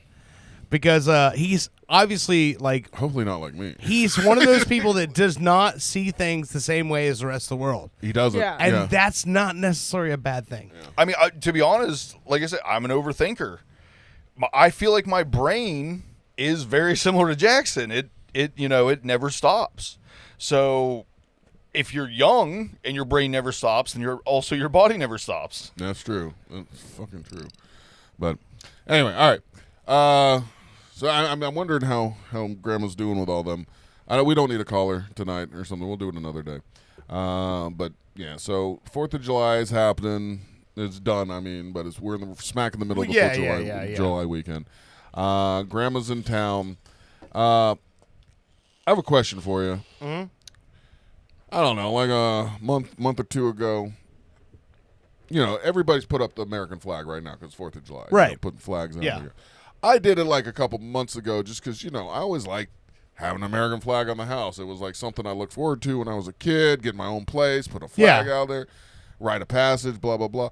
And when I was hanging it up, I was thinking, man, I hope people don't think I'm like, crazy. Like, nowadays when you see somebody with like an American flag, like, hat on or something, you automatically think, oh, this guy is, extreme Right wing. Yeah. Something in one direction. I feel like that's kind of sad. I mean, America is still the culmination of both sides. I don't think the American flag should ever be looked at as something negative. As But 9 out of 10 times, you're right. Yeah. So as That's the problem. Putting this up there and hanging it up there, I'm thinking, are people going to see my house and think I'm like, super crazy? That's right-wing? what sucks. Yeah. But I mean, I still put it up there. I hung it. 'Cause I don't give a shit. I mean, like I said, I like it. It looks Don't good. don't ask permission and don't fucking apologize. Worry about what people do what you do, and anybody else can make their own. Well, the next look at it flag this that way. we should put up is half Patriots, half Tampa Bay Buccaneers. We'll get one of those. We will. But what I would say is hang your American flag and use it as an opportunity if anybody does ask you about it to show that not only right-wing people use an American flag. You know what I mean? Like some people that are in the middle and care about everybody, can also still love the country. Yeah. It's okay to do, Right. do that in. And I know we're not political, but I will just say what I love best about America is that All I ever have to do is tell somebody to listen to the show, and then we don't talk about a certain thing, and we go all over that thing. I will just say the best thing about America is that George Washington said, I don't want to be king. We don't have a king. We're going to do these 4-year terms. I mean, eventually it turned out. I think he served for almost 3 terms. I and got I it. think he quit I'm halfway trying to generalize. America's great because we don't keep one person in power forever. Yes. It's 4 years. Correct. Get the fuck out. Yeah. And that's all I'm gonna say. the way that our country used to be is whoever ran for president and won, he was president. Whoever lost to him was the vice president. Right. Yeah. That was I way don't back, know- but yes, you're correct. I don't know when they decided to run with a vice president because I don't know my history that well. So, William McKinley was assassinated in 1897, and his what do you call it? Vice president was Theodore Roosevelt, who was the Democrat. So McKinley won the presidency as a Republican. His vice president was Theodore Roosevelt, the Democrat. When he was assassinated, Theodore Roosevelt became the president, so that's where that all started. Okay. McKinley was a handsome man. Not really. Not really. And that's when we got the Rough Riders. Oh, that's a Rough Rider through. And it's all about Teddy Roosevelt. He was killed in Buffalo, Buffalo, New definitely York. True. 1901. Yeah. But I don't know how we got into that, but Because I'm A little bit of American buff history. and I Fourth of enjoy July. dirt. For your motherfucking asses. I enjoy Dirt talking to me about history, especially when it comes to Boston Talking and to the you? revolution. talking to you about history. Yeah. Listen, if ever it becomes a possibility, for us to take this show on the road and do a show live in Boston, I promise you guys, I would love to do a road trip up you to will Boston. have to babysit me because I love that town so fucking much. I will get hammered in the street at fucking Faneuil Square and Quincy Market, and I'll be an asshole. You want to call Cheers in Boston and see if they'll let us broadcast live from there? You want to call him? I mean, We can. third segment. Let's get Okay. through this segment. We'll do one more segment. We'll maybe call Boston. Okay. You want to do that? Call Boston. I love We're my gonna call home. the state. I love my home. Somebody answer the It's a Boston city. phone. It's a city, not a City, state. whatever. Might as well be the state, but I know my Right? geology. Geology. It's a joke. That's a joke. I don't think it Yeah, was. well, we won't take you for granted. Right. Yeah, no, that was good. Very you nice. got that from me, didn't you? No. No. That joke rocks. I got it from. No, I got it from. You guys are making me laugh so much I feel stoned. Did I kill it? I'm sorry. I think I got it from something from Disney. What? I forget what we're talking about already. Granted, The- yeah. I won't Herpes. take it for granted. Oh no. That's She a got bad herpes joke. from Disney. Go ahead. Oh my God, that's gross. No, I started it for you. Finish the story. God. Somebody said make sure that Bushy's sore taint isn't herpes. No, nobody said that. Somebody right here said it. Oh no. Uh-oh. I'm sorry I didn't have my phone turned off. Hold on. Before we take a take another break here in a minute. I don't know. I've lost track of time. I do have a song here. It's called Looking for Love in All the Wrong Places. This is a story about I think possibly Bushy and why his taint is sore. Okay. This is Bushy's weekend. She looked at me with fire in her eyes, whispered sweet secrets, pulled me in tight. I really want Dirt McCoy to redo some of these songs. I will. In the heat of the moment, lost in the thrill. But timing's a dance and rhythm's a spin. I can see you with your fucking beard up We there. were spinning, caught in the night. You can see couples starting to do-si-do, right? Yeah. Chasing our shadows beneath the moonlight. I hate country so much. These steps can happen in passion's embrace. Searching for heaven, but found the wrong place. Oh, Bushy. Did it Glimmers hurt? of laughter. No, okay. All right. Bushy doesn't want to play with the hurt taint song. Well, no, I haven't heard anything about hurt or taint. In it. Yeah, I don't. And I'm it's saying a dumb song. I need to hear the taint part. All right. I need to get to my jokes faster than letting the build up, right? Okay. Oh, she's So bad. here's the thing. I will play this going to break. This is something. This was not intended for radio play, but I will say there's a listener of the program who has been sending me AI songs, and the majority of them are so fucking bad. There's no way I could ever play this. Kind of like mine. But he did send me one that is about me. and I am okay with playing this for you, because he knows that I'm a big fan of Bruce Springsteen.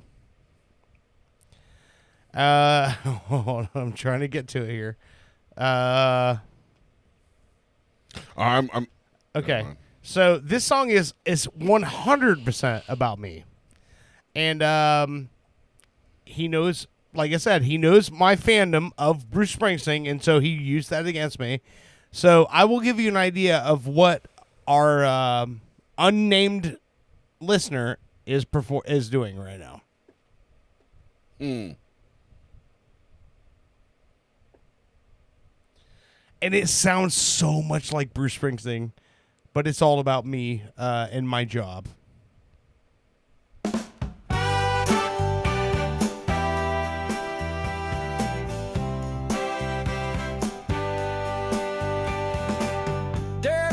In at the break of dawn, candy factories where he toiled on, packing fudge with a steady hand, the hardest worker in this land.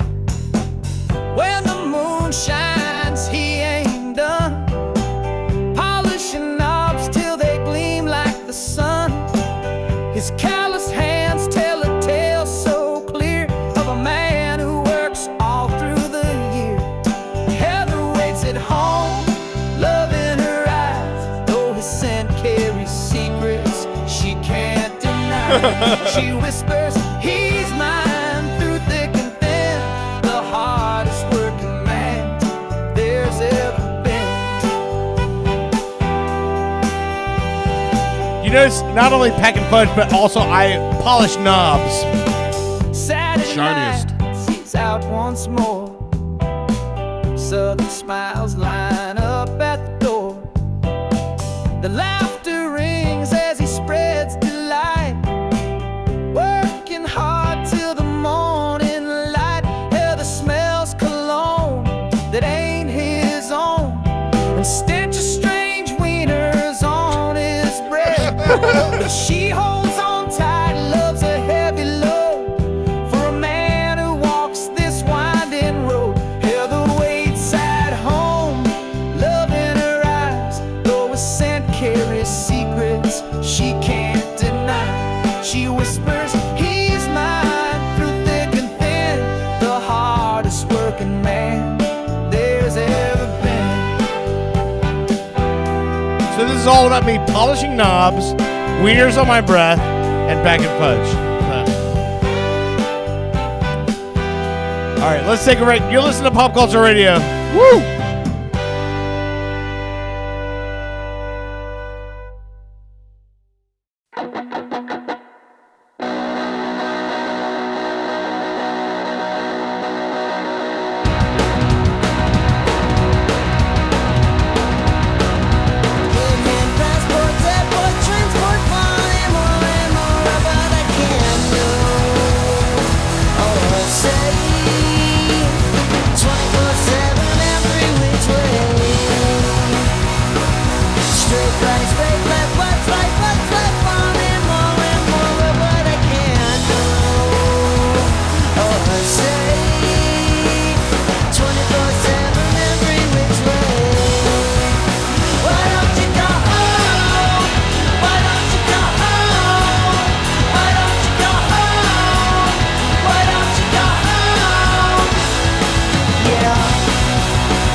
Welcome back to Pop Culture Radio.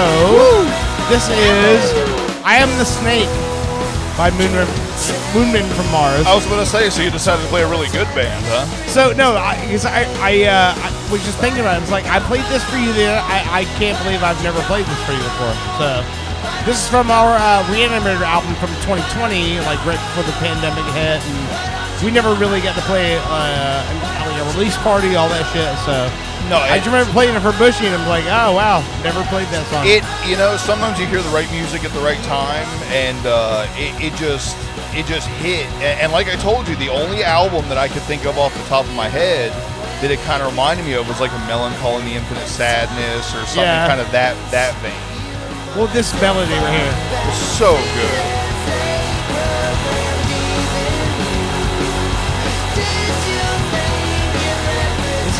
Me and Fritz had a band called Men from Mars for quite a while. And this was our final album before the pandemic hit. So we never got to play our Cereals party on this album. But It's so good. Have you guys, maybe tried to put a concert together of this album? we everybody, since the pandemic, everyone went separate directions. But we're working on it. Maybe it'll happen. I hope so. I think it'll happen. We'll see. I mean, Black Sabbath did it. Come on. Yeah, I know. Okay. I could have Parkinson's. Oh, son of a bitch. Wow. Wait, what? No, I'm just saying. That's what it took for Black Sabbath, right? Okay, well, as long as, you do the concert, I'm okay with one of you getting Parkinson's. I'm going to have a heart attack far before I have Parkinson's. So I've been watching a little bit more Netflix lately. Okay. And they're coming out with, obviously, Beetlejuice. Beetlejuice is on there, which is now one of my favorite movies. Is that the second one? That's the second one. Okay, can I just say, when I saw that movie, I loved it. Heather did not. Apparently, she expected that it was going to be some, grand sequel where it's you find out all these things. And I'm like, no, it's exactly what I thought it was going to be. It's total camp. Take the old movie, blend it into, new people and new environment. That's it. That's all you had. That's all you need to do. Exactly. But I haven't seen the new one. Oh man, I love it. Danny it's DeVito is in it for a short period of time, and he gets absorbed into a mess. It's it's funny to me. It is. It really. It's great. It's such a great movie. Okay. So that's on there, and I try to watch it. I'm a creature of habit. I like to rewatch things over and over again. But so they also have what's now like a series, almost like Monsters, now called Trainwreck. Oh yes. And it has the Carnival Cruise, Poop Cruise. Oh. Where people were stuck on this cruise, and they're telling them because the electricity went out, the toilets aren't working and the showers aren't working. Ooh. So they're so Firefest on the water. Yeah. Yes. So they're trying to tell them pee in your shower because it'll just drain down. But all the videos I saw, it's flooding in their whole. Because you've got the people that because the toilet isn't working decided to poop in their shower, and the shower drains aren't really that large. Well, no, they gave them red bags. Red toxic biohazard bags to Bushy, poop in. Here's your poop bag. Bushy, the crew went around to each cabin and said, hey, I know that plumbing's not working. Here's a red bag. Poop into this. Nobody's used a poop bag? No. If you're on a cruise, you just paid to go on vacation, and then some guy shows up at your door and goes, hey, happy vacation. Take a shit in this bag for us. And then you leave it in the hallway.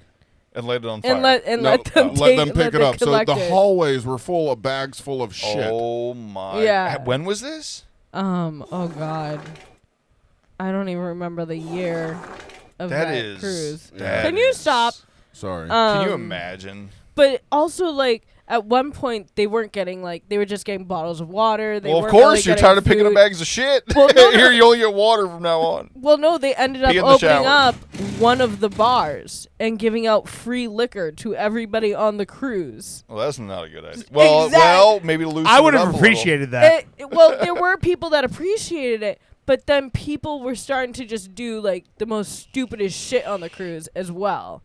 And everybody was sleeping out on the decks, they were taking their mattresses from the fucking their beds and putting them up on the deck and sleeping in the deck, and then putting towels over their. You guys want to watch the trailer? Shit. Yeah. Okay. All right. Poop Bushy. Cruise? But this is the Poop Cruise trailer. All right. Check this out. You can't recover from that, right? You're. Hold on. What's that? What are you doing? Sorry, my bad. Your name is smeared forever. Look. Good afternoon. Welcome Smeared. aboard the beautiful Triumph. We just love going on cruises. The food, the pool, the water slide. I mean, what more could you ask? This was absolutely the bachelorette party that I had dreamed of. We were like, this is awesome. And then the lights go out. Attention. Air fatigue. Oh my God. Fatigue. More than 4,000 people are stuck on a cruise ship that is dead in the water. That's when all of us were like, what the f***? Well, the power goes, that's it. Everything's out. It was immediately crisis mode. The toilets weren't working. Well, we can do a number one in the shower. And then...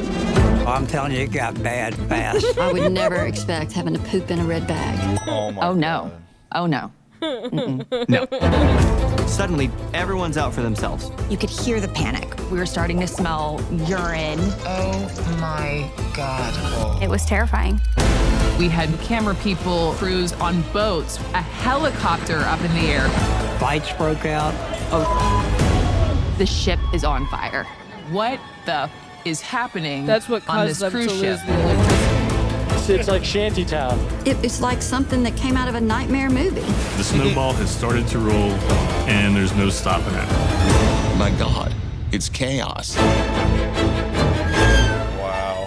And so I guess why the fire broke out was that they, for some reason on these older ships that Carnival had built, it was like shoddy work done.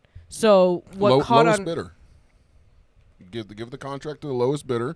Yeah. Right. Exactly. Yeah. But so what burnt, what ended up like really causing the electricity go out and everything was this fire, but there was no way to get the electricity back on because all those electricity like cables and stuff or what they were in. Well, yeah, once the insulation melts, the cables aren't separated, so you don't have that whole like all the generators and everything that were tied to that.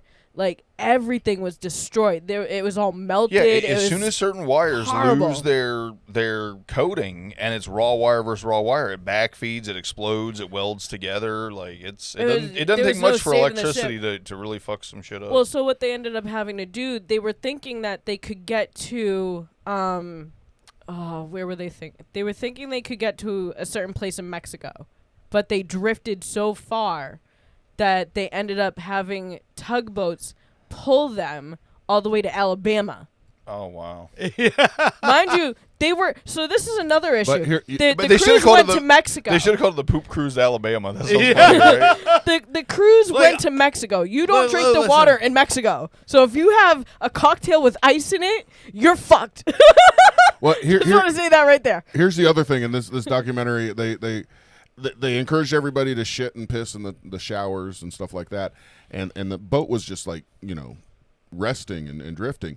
And then when the tugboats came and started pushing it, all the water had a momentum to come backwards and started coming back up out of the fucking drains and getting all over the floor. Oh, my God. It was bad. So imagine this. You're on a cruise, and they're like, hey, when we get to port, don't drink the water because you might have diarrhea. Oh, Jesus. And then they have to come back on the radio and go, hey, when we get to port, don't fuck your sister. Because we're in Alabama. And that's common here. Just hand her a poop bag. Okay, so next thing they have on there that I just recently watched was Travis Scott. So we had a pandemic, right? And he was trying to do this yearly thing at Astroworld.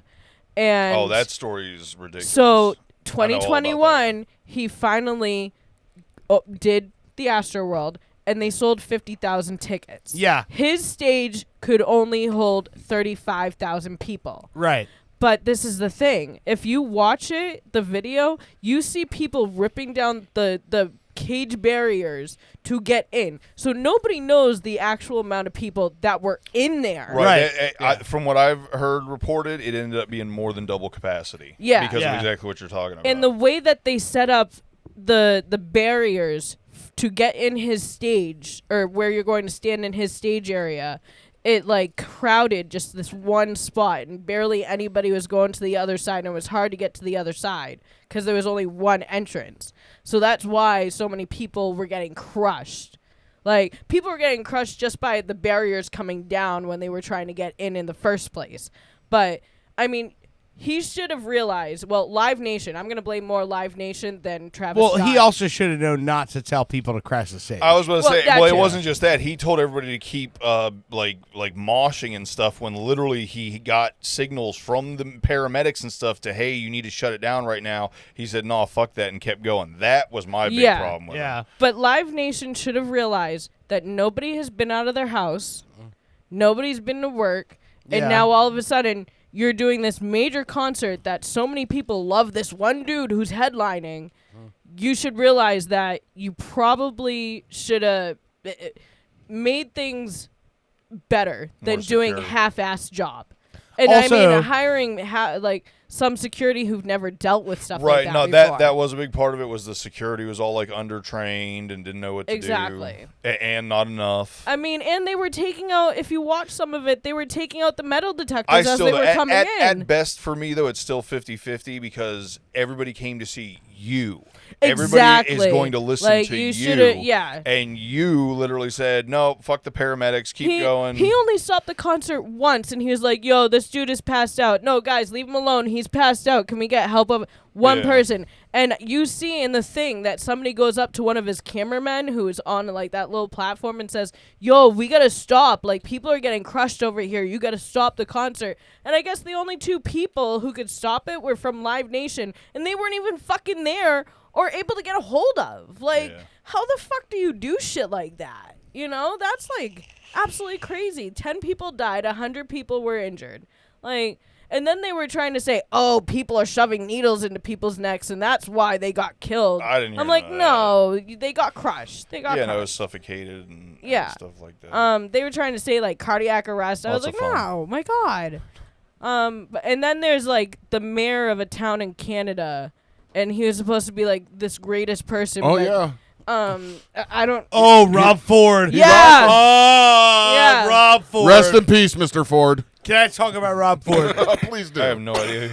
Rob Ford was Do you not know who Rob Ford is? Okay. No. Okay. So listen, Rob Ford was the mayor of Toronto.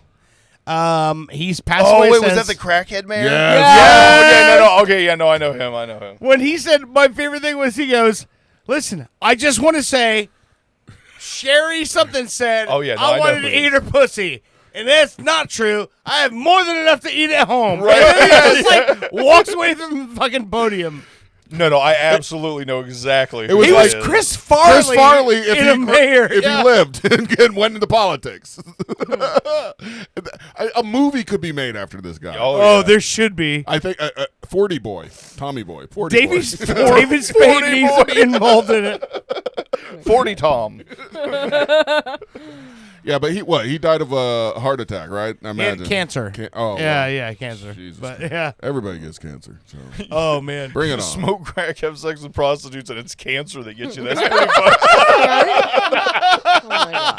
Oh my god. But yeah, so they're now putting like all these documentary like horrible they're disasters underneath the word train wreck. Yeah. Oh yeah. Well, that one is under the Untold, I think, series.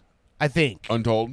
Yeah. What? No, the Ford? The Ford one. No, he's under Trainwreck It's on under Netflix. Trainwreck? Oh, really? Yeah. Wow. Oh, okay. Yeah, all right. because it was one of the ones that was next on the thing, and I was That's like, fucking after awesome. Astroworld, and I was like, sure, let's watch this as well. Oh, man. Now, when he died, like, something weird happened. Like, either his wife got to take over his seat in the politics, or his brother did, something like that. His brother. His brother did. His brother did, That's yeah. kind of weird. That's like...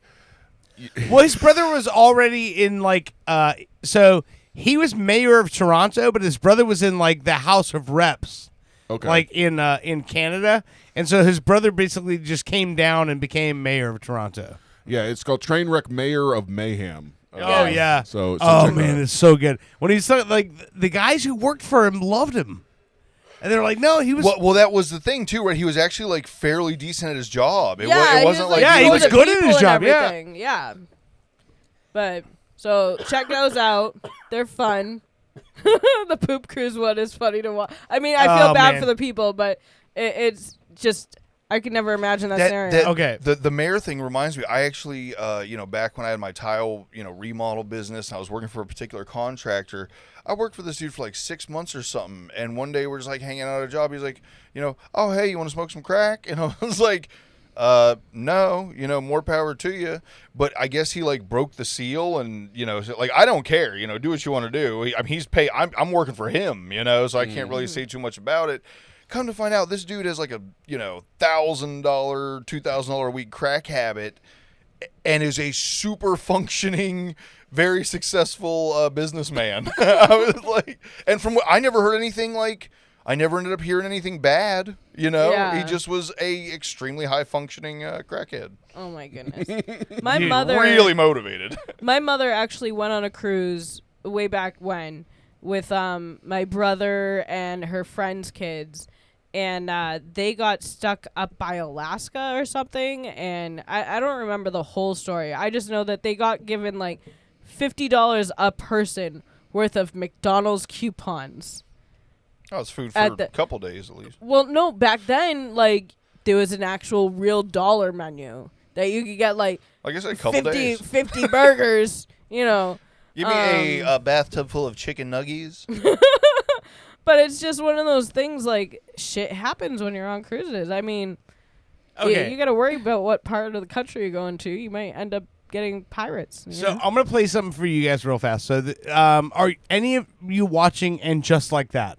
Nope. Okay, so that's the spin-off series of Sex and the City. Oh, yeah, right? that's right. Okay. Yeah. So I caught up on everything this week, and there is a episode where Charlotte, Kristen Davis, and her friend are they're going into the principal's office in this school because a bunch of the other parents apparently have been hiring these like college prep people who are like prepare their kids for college, right? And they heard all these other parents talking about how they're doing that, and that's really against this private school, policy. And so they've decided they're going to go into the principal's office and warn him that this is what's going on. I'm going to tell you, this scene, when I saw it, I could not stop laughing. This principal, I don't know who he is. I don't know the actor's name. He is so fucking funny. The way he reacts when they come storming into his office. Like, I'm just going to play this, and I want you guys to just listen to this. This is the funniest fucking thing. Listen. No. I'm sorry. Oh, shit. Hold on. There you go. We are so sorry to barge in on you. Something very disturbing is happening right outside these doors. Oh, motherfucker, I knew this day would come. Here we go. All right. Did you call 911? Oh, no. It's nothing like that. Oh, no. Oh, no. Then what's with all the drama and the big Charlotte eyes? I'm sorry about the F-bomb. That doesn't need to leave this room. You scared me. You really did. You scared me. It has come to our attention that some of the parents have broken the Iowa code and hired outside college admissions consultants. Is that what this is all about? That's the Lois? funniest fucking thing. Shit, sorry. All right. That's all right. So when they come bursting in, he goes, "Oh, motherfucker, I knew this day would come." He starts putting on a fucking flak jacket. Oh, God. It's like, no, not that. And he's like, "Oh, would you call 911?" What else do we have to talk about? Is there a few things going on today in history? There are a few things. Look at you directing things. I mean, nobody else is right now, so I figured I just... Somebody has something she wants to do or something today. I don't know. What do you... there are a few things in pop culture. I don't know. I have to read now. I was ready to read earlier. This is a third segment. I don't read too well in the third fucking segment. You know this. You've been sipping on the same fucking drink for the entire 3 segments. It doesn't matter. That shit was full. You should be fine. I've literally taken 2 eyedroppers full, and I shouldn't have even drank that. This is the second time I refilled this glass, but as long as she thinks it's the first drink. Hey man, high five, buddy. High five. That shit is wicked strong if you're on your second glass. That's fucking hard. Third. Really? Jesus. But I only did it like that much each time. That's hardcore. That shit goes hard. The drunker you get, the easier it is to drink. That's true. Yes. Yeah. That is I a true agree with I that. actually explained to somebody not too long ago. It's like the reason why you're able to do all these shots in your 20s and stuff is because your body doesn't know yet that that's poison. Well, your liver Exactly. filters it out better. Yeah. No, but back then, like when you're young, you're like, yeah, party, we're doing shots. And then the older you get, your body goes, the fuck are you doing? you know that's poison, right? Like you're literally ingesting poison, and then your body's like, and we have to fucking filter that shit out. Like we Jesus have to deal Christ. with that shit. Fuck you, right? Yeah. That's why. Well, wasn't there a comedian who did a joke about Yes. their stomach, right? And they have That a was bouncer. Jim and Brewer. It's like, okay, vodka, come on in. Rum, come Yes, on in. Jim No Brewer. tequila tonight. And then, just wine. Okay, just one of you, but don't bring all your cousins and family and whatnot. And then, like, everybody's there. And it, like, yeah. That skit's hilarious. I don't think I did it justice, though, unfortunately. I think Dirk's going to save you on that one. Now here we Yeah, go. I'm hoping. Here we go. I'm hoping so. Here you go. Jim Brewer, party in your stomach. Here we go. Oh, there's a party in my tummy. Of course, there's an ad. Yeah, Of course, there's an ad. Who hasn't heard about Fortnite? He had to get this idea from Yo Gabba Gabba. Hello. Yeah. It's always nice to come on stage, someone going, "Hey, man, you're that goat guy." It man. looks so young. Yeah. I am the goat guy. Confuses a lot of people, especially people that don't know what Goat Man is or Goat Boy is. Walk down the street, and people that recognize him are like, "Hey, man!" I'm going, "Hey, how you doing?" Everyone else going, "What's going on? These people are freaks. Run!" Like little Joe, you goat nuts, you. I don't even drink anymore. Everyone's drinking here. It's like a party for comedians. We're just gonna drink, man. Get all crazy, urine in the streets. So I must have seen like at least 10 people a night throwing up. I don't know what happened tonight. Must have been them hot dogs. People never learn when to quit drinking. It's not that you don't have to drink. If you don't want to get sick, it's very simple. What you do is, here's an easy analogy for everybody. Next time you go drinking, you have to remember it's like having a party, right? But the party is in your stomach. The stomach is the bouncer. He's the door guy. You don't want to annoy him, right? Now, when you have a party, you invite your friends, you invite your family, because you know everyone gets along. No problems. Same thing when you have a party in the stomach. Now, if you're going to invite alcohol, stick to one group. Like beer, you can mix up all the beer you want, because beer knows one another. They show up the stomach. He's here, I'm telling you, man. Hey, stomach, what's up, man? Listen, it's just us beer, you know? Looking for a little party, hang out, you know? Now, you know everyone. You know Coors Light, Sam Adams, Beck's. Und hello. He's crazy, man. He's nuts, man. You know Heineken, you know? And your stomach's cool with that. All right, come on in. Just keep it down, all of you, understand? Beer goes, are you sure? Because there's like 20 of us here, man. Beer goes in, having a good time. Now, a party. People find out about parties. So does other liquor. Next thing you know, a couple scotches show up. How are you, stomach? You got a great party going on in there. Well, they couldn't throw in some big pipers. What do you say? Stomach, I don't know. Come on, show them that.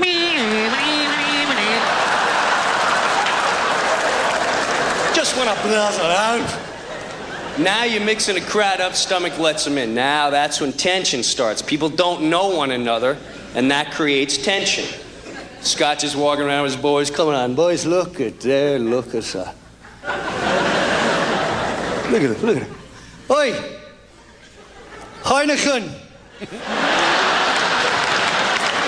Right here, you rot bastard, you. Don't like you.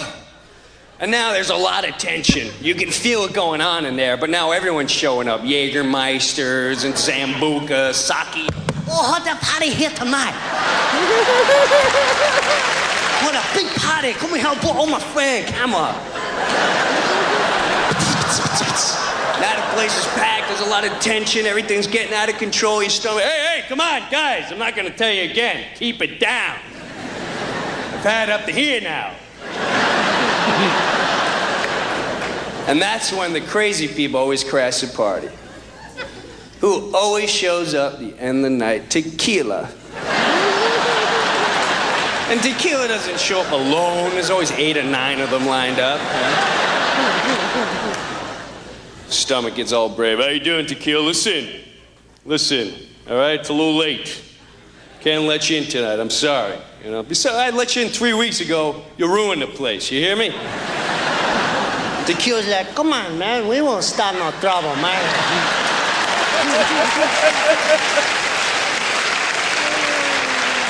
We just came here to have a good time, man. Right, senor? That's right, senor. We left the worm back in the van. He won't mess with nobody. Like an idiot, your stomach lets in 1 shot of tequila. And then he sneaks in all his friends when no one's looking. Come on, man, ain't nobody looking. Go to the legs. Go get the worm. We're gonna go get the bone. Your stomach. All right, that's it. Everyone, get out.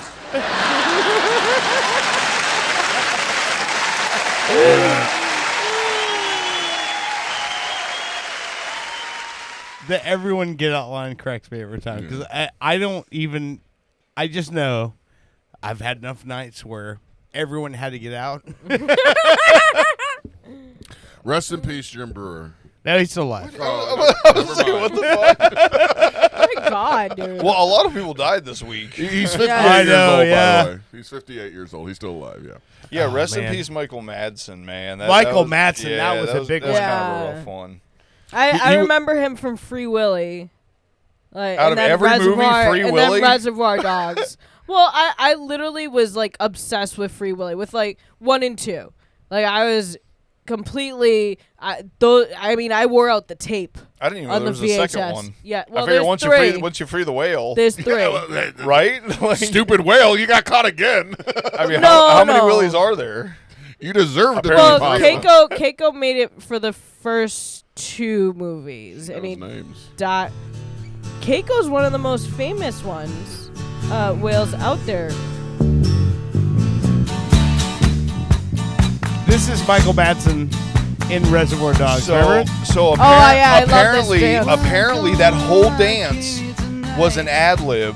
Yeah, that was not written or anything. He said as he's beating the shit out of the guy. Well, no, the whole dance. Cuts his ear off with the straight razor. Yeah, but apparently that entire dance sequence was all ad libbed.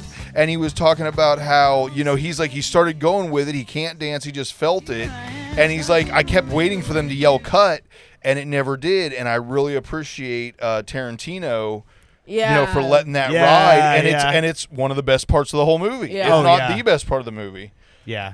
Like, since seeing that movie, anytime I hear a Steelers wheel stuck in the middle with you, all I can see is Michael Madsen dancing around that fucking cop with the straight razor. Yep. And then Julian McMahon. We lost on from July Nip Tuck. 2nd. Yeah. Nip Tuck, Charmed, and Fantastic Dr. Four. Doom. He was Dr. Doom. Which movie was he? The original first 2. And now, again, like I was talking about earlier, Secret Wars is coming out, and Robert Downey Jr. they brought back to be Dr. Doom. Dr. Doom, yeah. Nice. So it's going to be a I actually have a story about Julian McMahon. Okay, so I was visiting my aunt. Wait. No, nobody wants to hear it. Ooh. You might not want to fucking hear it, but I don't I love it. I love you very much, man. Tell us your Julian McMahon story. So me and my aunt are out in a restaurant in California. I went to visit her for like the summer. And we're with her friends, and we're sitting at a table in one of these restaurants in a hotel. So, it's like spiffy, money. Anyways, so I'm sitting there, and then all of a sudden, like, me and her friends noticed there's a dude sitting over there, and I was like, oh my God, I think that's Balthazar from Charmed. And my aunt's like, no, I bet you it's not. I really bet you it's not. So I was like, all right, I'm 16 years old. Okay, I literally just got a license, went out to California. Yeah. My aunt wants me to drive her car when she's drunk. So I go over. Her aunt, by the way, was a bigwig in Warner Brothers, right? Yes, she was she knew executive vice president of Warner Records. Oh, jeez. Wow. Yes. Yeah. So I go over to the guy's Richie table. Rich over here. And I see that he has a pack of American Spirits, the yellow pack. Okay, yeah. And I go over to him and I'm like, sir, do you mind if I bum a cigarette? I left mine in the car and it's valeted. And he's like, sure, whatever. Wait a minute. Are you telling a story that Julian McMahon gave a cigarette cigarettes? Yes. Let's not tell the story. Yeah, but anyways, moving on. He didn't know. Moving on from that, I said, hey, me and my aunt got this bed over here. Whoa, this gets what the fuck? It gets worse. Did y'all start drinking cases of water? Let's get the AI song Fuck ready. you, man. And he was like, sure, what's the bet going on? And I'm like, I'm saying that you're Julia McMahon and that you were Balthazar and Charmed and you were also in Nip Tuck. And she's saying that you're not. And he's like, no, I am Julia McMahon. And I was like, I told her. Watch what I can do on this bed with you and your aunt. So, anyways, I go back to my table and I tell her, I'm like, it's Julian McMahon. He comes over and talks to us for the rest of the night. He turns up our little like fire stand that we have because it's an outside restaurant and in California it gets cold at night. And he's chatting us up and I got his autograph. Same night, got Paris Hilton's autograph while she's picking up her Hummer. But, it was really cool to meet him. Like, he was a very down-to-earth person. I don't know this girl. That's awesome. That's great. High flying and jet riding. Right? I met Paris Hilton once in an airport. Yeah. And she used my phone. I was on the phone with somebody, and I'm like, no shit, there's Paris Hilton and her mom's here. And they're like, I don't believe you. I'm like, Paris Hilton, you care talking to this girl I'm talking to? Can you do it to prove that you're here? She's like, no problem. She took my fucking phone and talked to this girl I was talking to for like 2 minutes. And I'm like, really? Give me my phone back, yeah, no shit. She was cool as fuck. She really is. She's such a sweetheart. Like, it's crazy. Where were you? Fucking funny. I was at the Tampa airport, I think. No, Georgia. I was in Atlanta. Getting a layover or whatever they're That's called. wild as hell. I've never heard that story. And as she was talking on her phone, her fucking mom comes, marching down. Her mom's a big woman too, like tall. I'm not Kathy Hilton. Oh yeah. And she just stomp, and she's like, "Hi, honey," and I'm like, "I don't know you, but this is cool. I gotta leave. I didn't know what to do. I was like." That's fucking awesome. She's a sweetheart. I saw her like the next day, like driving right past the place we were eating. Like, also, I told her, I said, I saw you one other time. She goes, you did? Did you come to like a concert? I'm like, no. I went to Walmart. I stopped by Walmart, and she comes out of the Walmart like right by I-275 in Tampa. I'm like, that's Brooke fucking Hogan. And I'm like, and I asked her, I go, It was with Brooke Hogan? Yeah, I go, I was never sure if that was really fucking you. And she goes, yeah, that was me. That was totally me. I love Walmart. I go there every week. And I'm like, oh, man. That's fucking rad. So anyway. It makes sense. Yeah. Mm-hmm. Her and Brooke Hogan? Mm-hmm. Yeah, Brooke Hogan goes there because that's where all her dad shit's at. I seen Diamond Dallas Page at Perkins once. Did you really? Yeah. I used to go to Perkins in a Popka. Dude, wow. Listen, I'm gonna push hard this year. I'm gonna push hard this year to get DDP on the show. Oh, really? I need to get him on the show. Yeah, dude. He was always super down to earth, dude. He's such a great dude. Like he's done.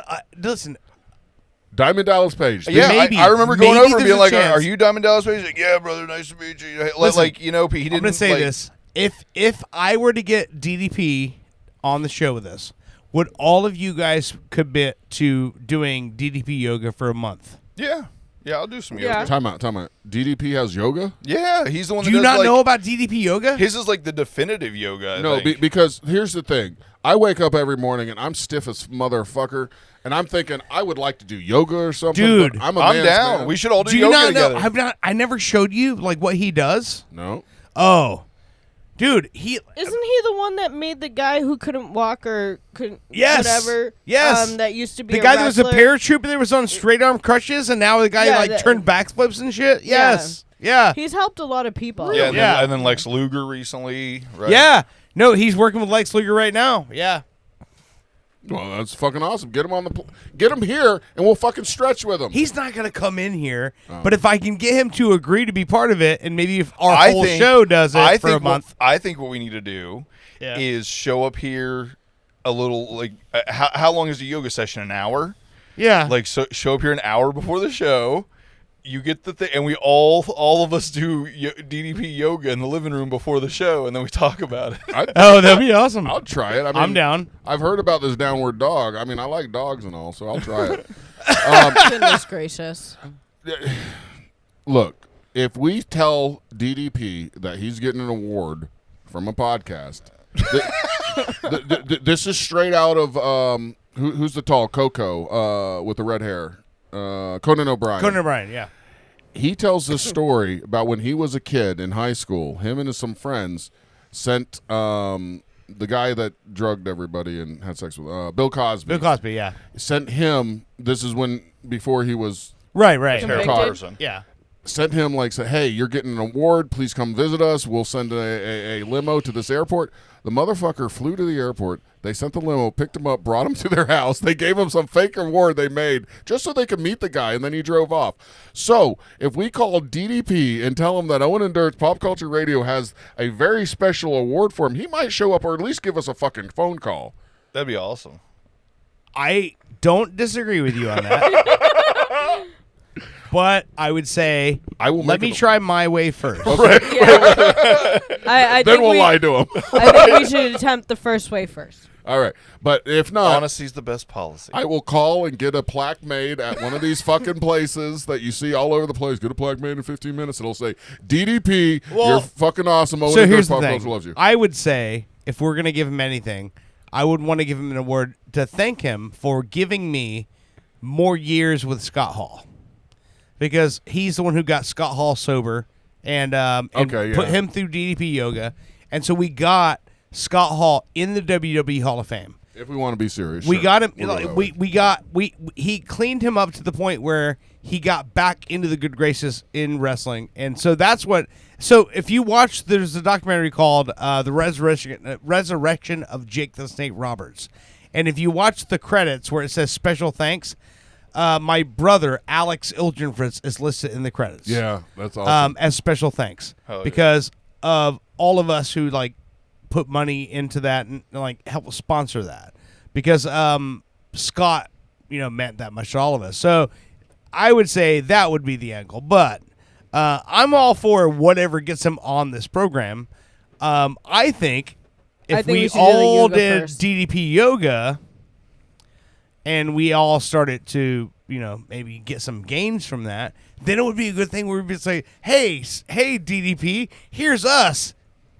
And then show him us a month from now. Or hey, our whole show is doing DDP yoga. Or we get a Perkins sign, hang it out in front of your door, and then say that there's a Perkins grand opening. Oh Jesus! We'd have to paint your waffles and yoga. Put some awnings that are green and white outside. Oh man. All right. Put on your windows, buy 3 muffins, get 3 free. That would work. That would work. All right. Let me look at my page. There's one other thing that we wrote down here that we were going to talk about briefly. The fake Spotify AI band. Yes. Do you have any of their music ready to go? Apparently on Spotify, and I'm just. This was a story that told to me 20 minutes ago. Spotify, in order to get their every time you listen to something, if I listen to Florida Slang gets a little percentage of my subscription fee, right? So if I listen to 1,000 songs in 1 month, everybody gets a little piece of what I'm paying. Right. Now, in order for Spotify to save some money, they created a bunch of fake music like what you're listening to right now. And hoping you'll listen to this. They have 1 million monthly listeners. Jeez. And they are proven to not be a real band.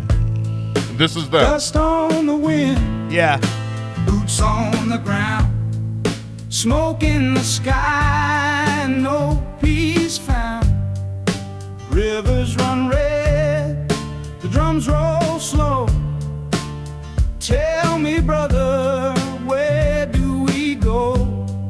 I don't hate it. It's kind of like a CCR, Leonard Skinner-ish kind of. Yeah. So Which here's, is- here's the description. The Velvet Sundown is a synthetic music project guided by human creative collection and composed, voiced, and visualized with the support of artificial intelligence. That's what it says now. That's not what it said originally. What did it say originally? It was just they were a new band. Oh, all But right. here's the problem with this. From what I'm understanding is that the issue with this is that this band is at the direction of Spotify. So this is their way of pulling money back out of the Saving pools money. and getting money funneling back into their pockets. I find it very odd that it's like this genre. I would think that if AI would have went for something popular, it would be more like a Taylor Swift or. You would think. Yeah. So I find it really interesting that this is the genre AI decided to go with. So if they were going to like Taylor Swift, they would be like, oh, wait a minute, have other people write the songs. Never mind. It would be the same thing. All right. I didn't say that. I didn't say that. Hey, that sounds legit. That sounds pretty Yeah, good. all of That's this the stuff sad is part, like- is that it's Yeah. decent. However, as we've been sitting here, I've been typing things that y'all said into the AI generator. Oh, yeah? for music. Oh, Jesus Christ. So I've got 8 songs for y'all to pick from. I'm not going to play them all. I will. If y'all want to hear one, I maybe seen you 2. typing way over there. I'm like, oh, Jesus Christ. First song, there's 8 songs here. We're going to pick 1, maybe 2 to listen to. Okay. I don't know if they're good because I haven't been able to listen to them. Okay, yeah. Earlier, it fell flat, but I think these will be better. First song up, All Things Soar. Okay. Second song up, The Dirtiest Song Ever. Okay. Bushy Has a Sore Taint. Okay. I mean, that's straightforward. The Poop Cruise. Okay. Robbie Boy. Okay. That's the mayor. Rob Rob Ford, Ford, possibly. yeah. I can't remember what Okay. the fuck I did. All right. Bushy Has a Bruise Taint, which I'm sure is totally different than Bushy Has a Sore Taint. Okay. I've been really fixated on your taint. Apparently. Okay. Yeah. I'm never riding my bike again after this. I thought it was a funny little thing. Apparently somebody said something about teeth in the butt. There's Teeth in the Butt song. Oh, my God. And finally, DDP Yoga. Oh, man. I say Poop Cruise and Poop DDP Cruise. Yoga. Poop Cruise and DDP. Yeah. All right, Okay. I'm going to play one. I mean, All right. we're ending the show here in a little bit. If this sucks, I'll go to the next one after the Poop Cruise. All right, good. All right, hold on. This is come on, click, you motherfucker. I'm sorry, I'm getting angry. Breathe. It's definitely. I like like Jamaican yeah, music. Yeah. I feel like I'm on a ship already. Oh, ship happens. Sailing on the waves, freedom in the air. Toilet's just a thought, no worries, no despair. No despair From yet. the deck to the lounge, it's a wild ride. Leave your kids behind, let the giggles glide. Come and poop where you pee, with laughter and cheer. On this cruise of chaos, we're free from all fear. No judgment in sight, just joy in our quest. Come poop till your heart's empty. It's a silly fest. All right. In the shower rain, let the laughter flow. The way he enunciates poop, dude. Bag in your hand, let the good times glow. On the stairs we dance with the waves in a tune. And they poop on those same Sunshine stairs. giggles beneath the bright moon. Come and poop where please, All right. with laughter and cheer. Okay, On save that this one. That's a cruise good of one. Chaos, we're free from all fear. Let's go ahead. With this cruise of freedom, not a moment to neglect. I was gonna say I could listen to this whole song. It's really good. With laughter and cheer. All right. Enough of this. All right. So, All right. Poop Where You Please, the Poop Cruise. That will be on our YouTube. So Did you make say sure poop where you please or poop where you pee? Poop Where You Please. I thought it was Poop Where You Pee the first time, and then I did hear Please the second time. Okay. So we got that one. What was the other song you want to hear? Was The it DDP one. Yoga. Not Teeth in the Butt? No, DDP Yoga. I'm not. I don't even remember doing Teeth in the Butt. So I'm kind of curious on that one. So Teeth in the Butt. I said Play that, Teeth in the Butt. Yeah, you can play Teeth in the Butt. Well, no, okay. Well, so where that came from was I seen a video that I had sent my sister about. There is a sea snake that lives in the rectum of sea cucumbers because it's a safe place for them. The sea cucumbers are, of course, not too happy about this, and some of them have evolved to the point where they actually have anal teeth. So that's where butt teeth came from. I'm reading through the lyrics. It doesn't say anything about worms, but hold on. What is that style? In the shadows of the night, where laughter meets the fright, there's a tale that's seldom told about quirks that unfold. With a grin that's oh so keen, and a secret rarely seen. Be careful where you dive, it's a wild ride to survive. Oh, watch out now, it's a slippery slope with surprises lurking, fueled by hope. Gotta keep your wits, stay light on your feet. I don't like in a world of oddities, life's bittersweet. Yeah, it's not really specified. Try the DDP yoga. Fuck that one. Close. DDP yoga. Hopefully this one's... The picture is of a wrestler doing this, but his wrestling pants, it looks like he has an extra space for his groin. Okay. It's like I still love the idea of all of us doing this DDP yoga. I think it'd be really good. Yeah. I'm down. In the ring where the spotlight shines, DDP's the name, breaking all the lines. With the heart of a lion, he's ready to fight. Stretching for greatness, he's aiming for heights. Bring it on, he's feeling the heat. In the yoga flow, he won't miss a beat. With every move, he's rewriting the game. DDP's the champ, remember the name.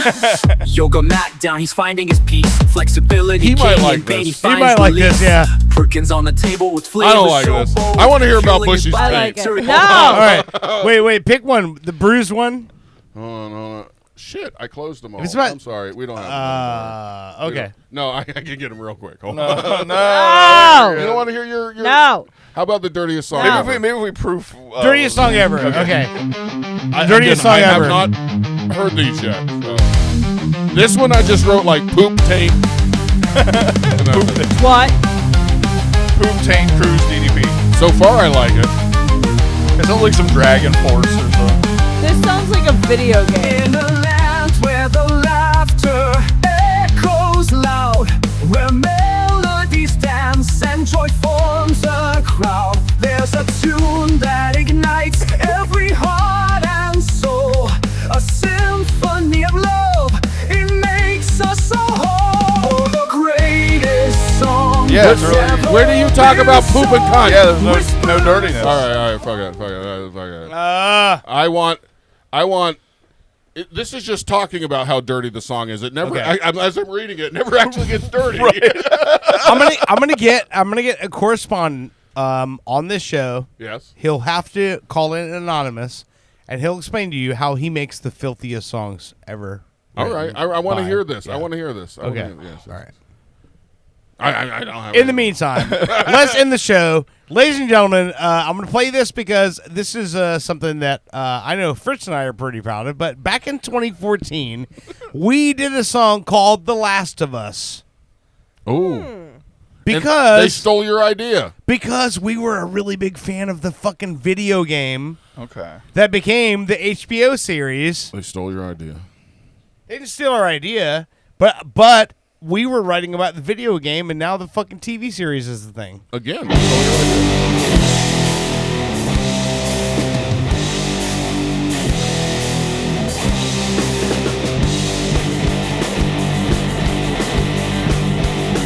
We had a fight, and the geeks are after us. I started turning, you started running. I said, baby, I could never, ever kill your head. I love you so, carry my bones after I'm long dead and gone. Keep me close by so the other one comes. I'll do the same for you. If you want me to. You've been listening to Pop Culture Radio. We will see you again next week. Had a fight, and I wanted you for breakfast. I started turning, you started running. Culture Radio has been a Weird Fodder production. Make sure you like and subscribe.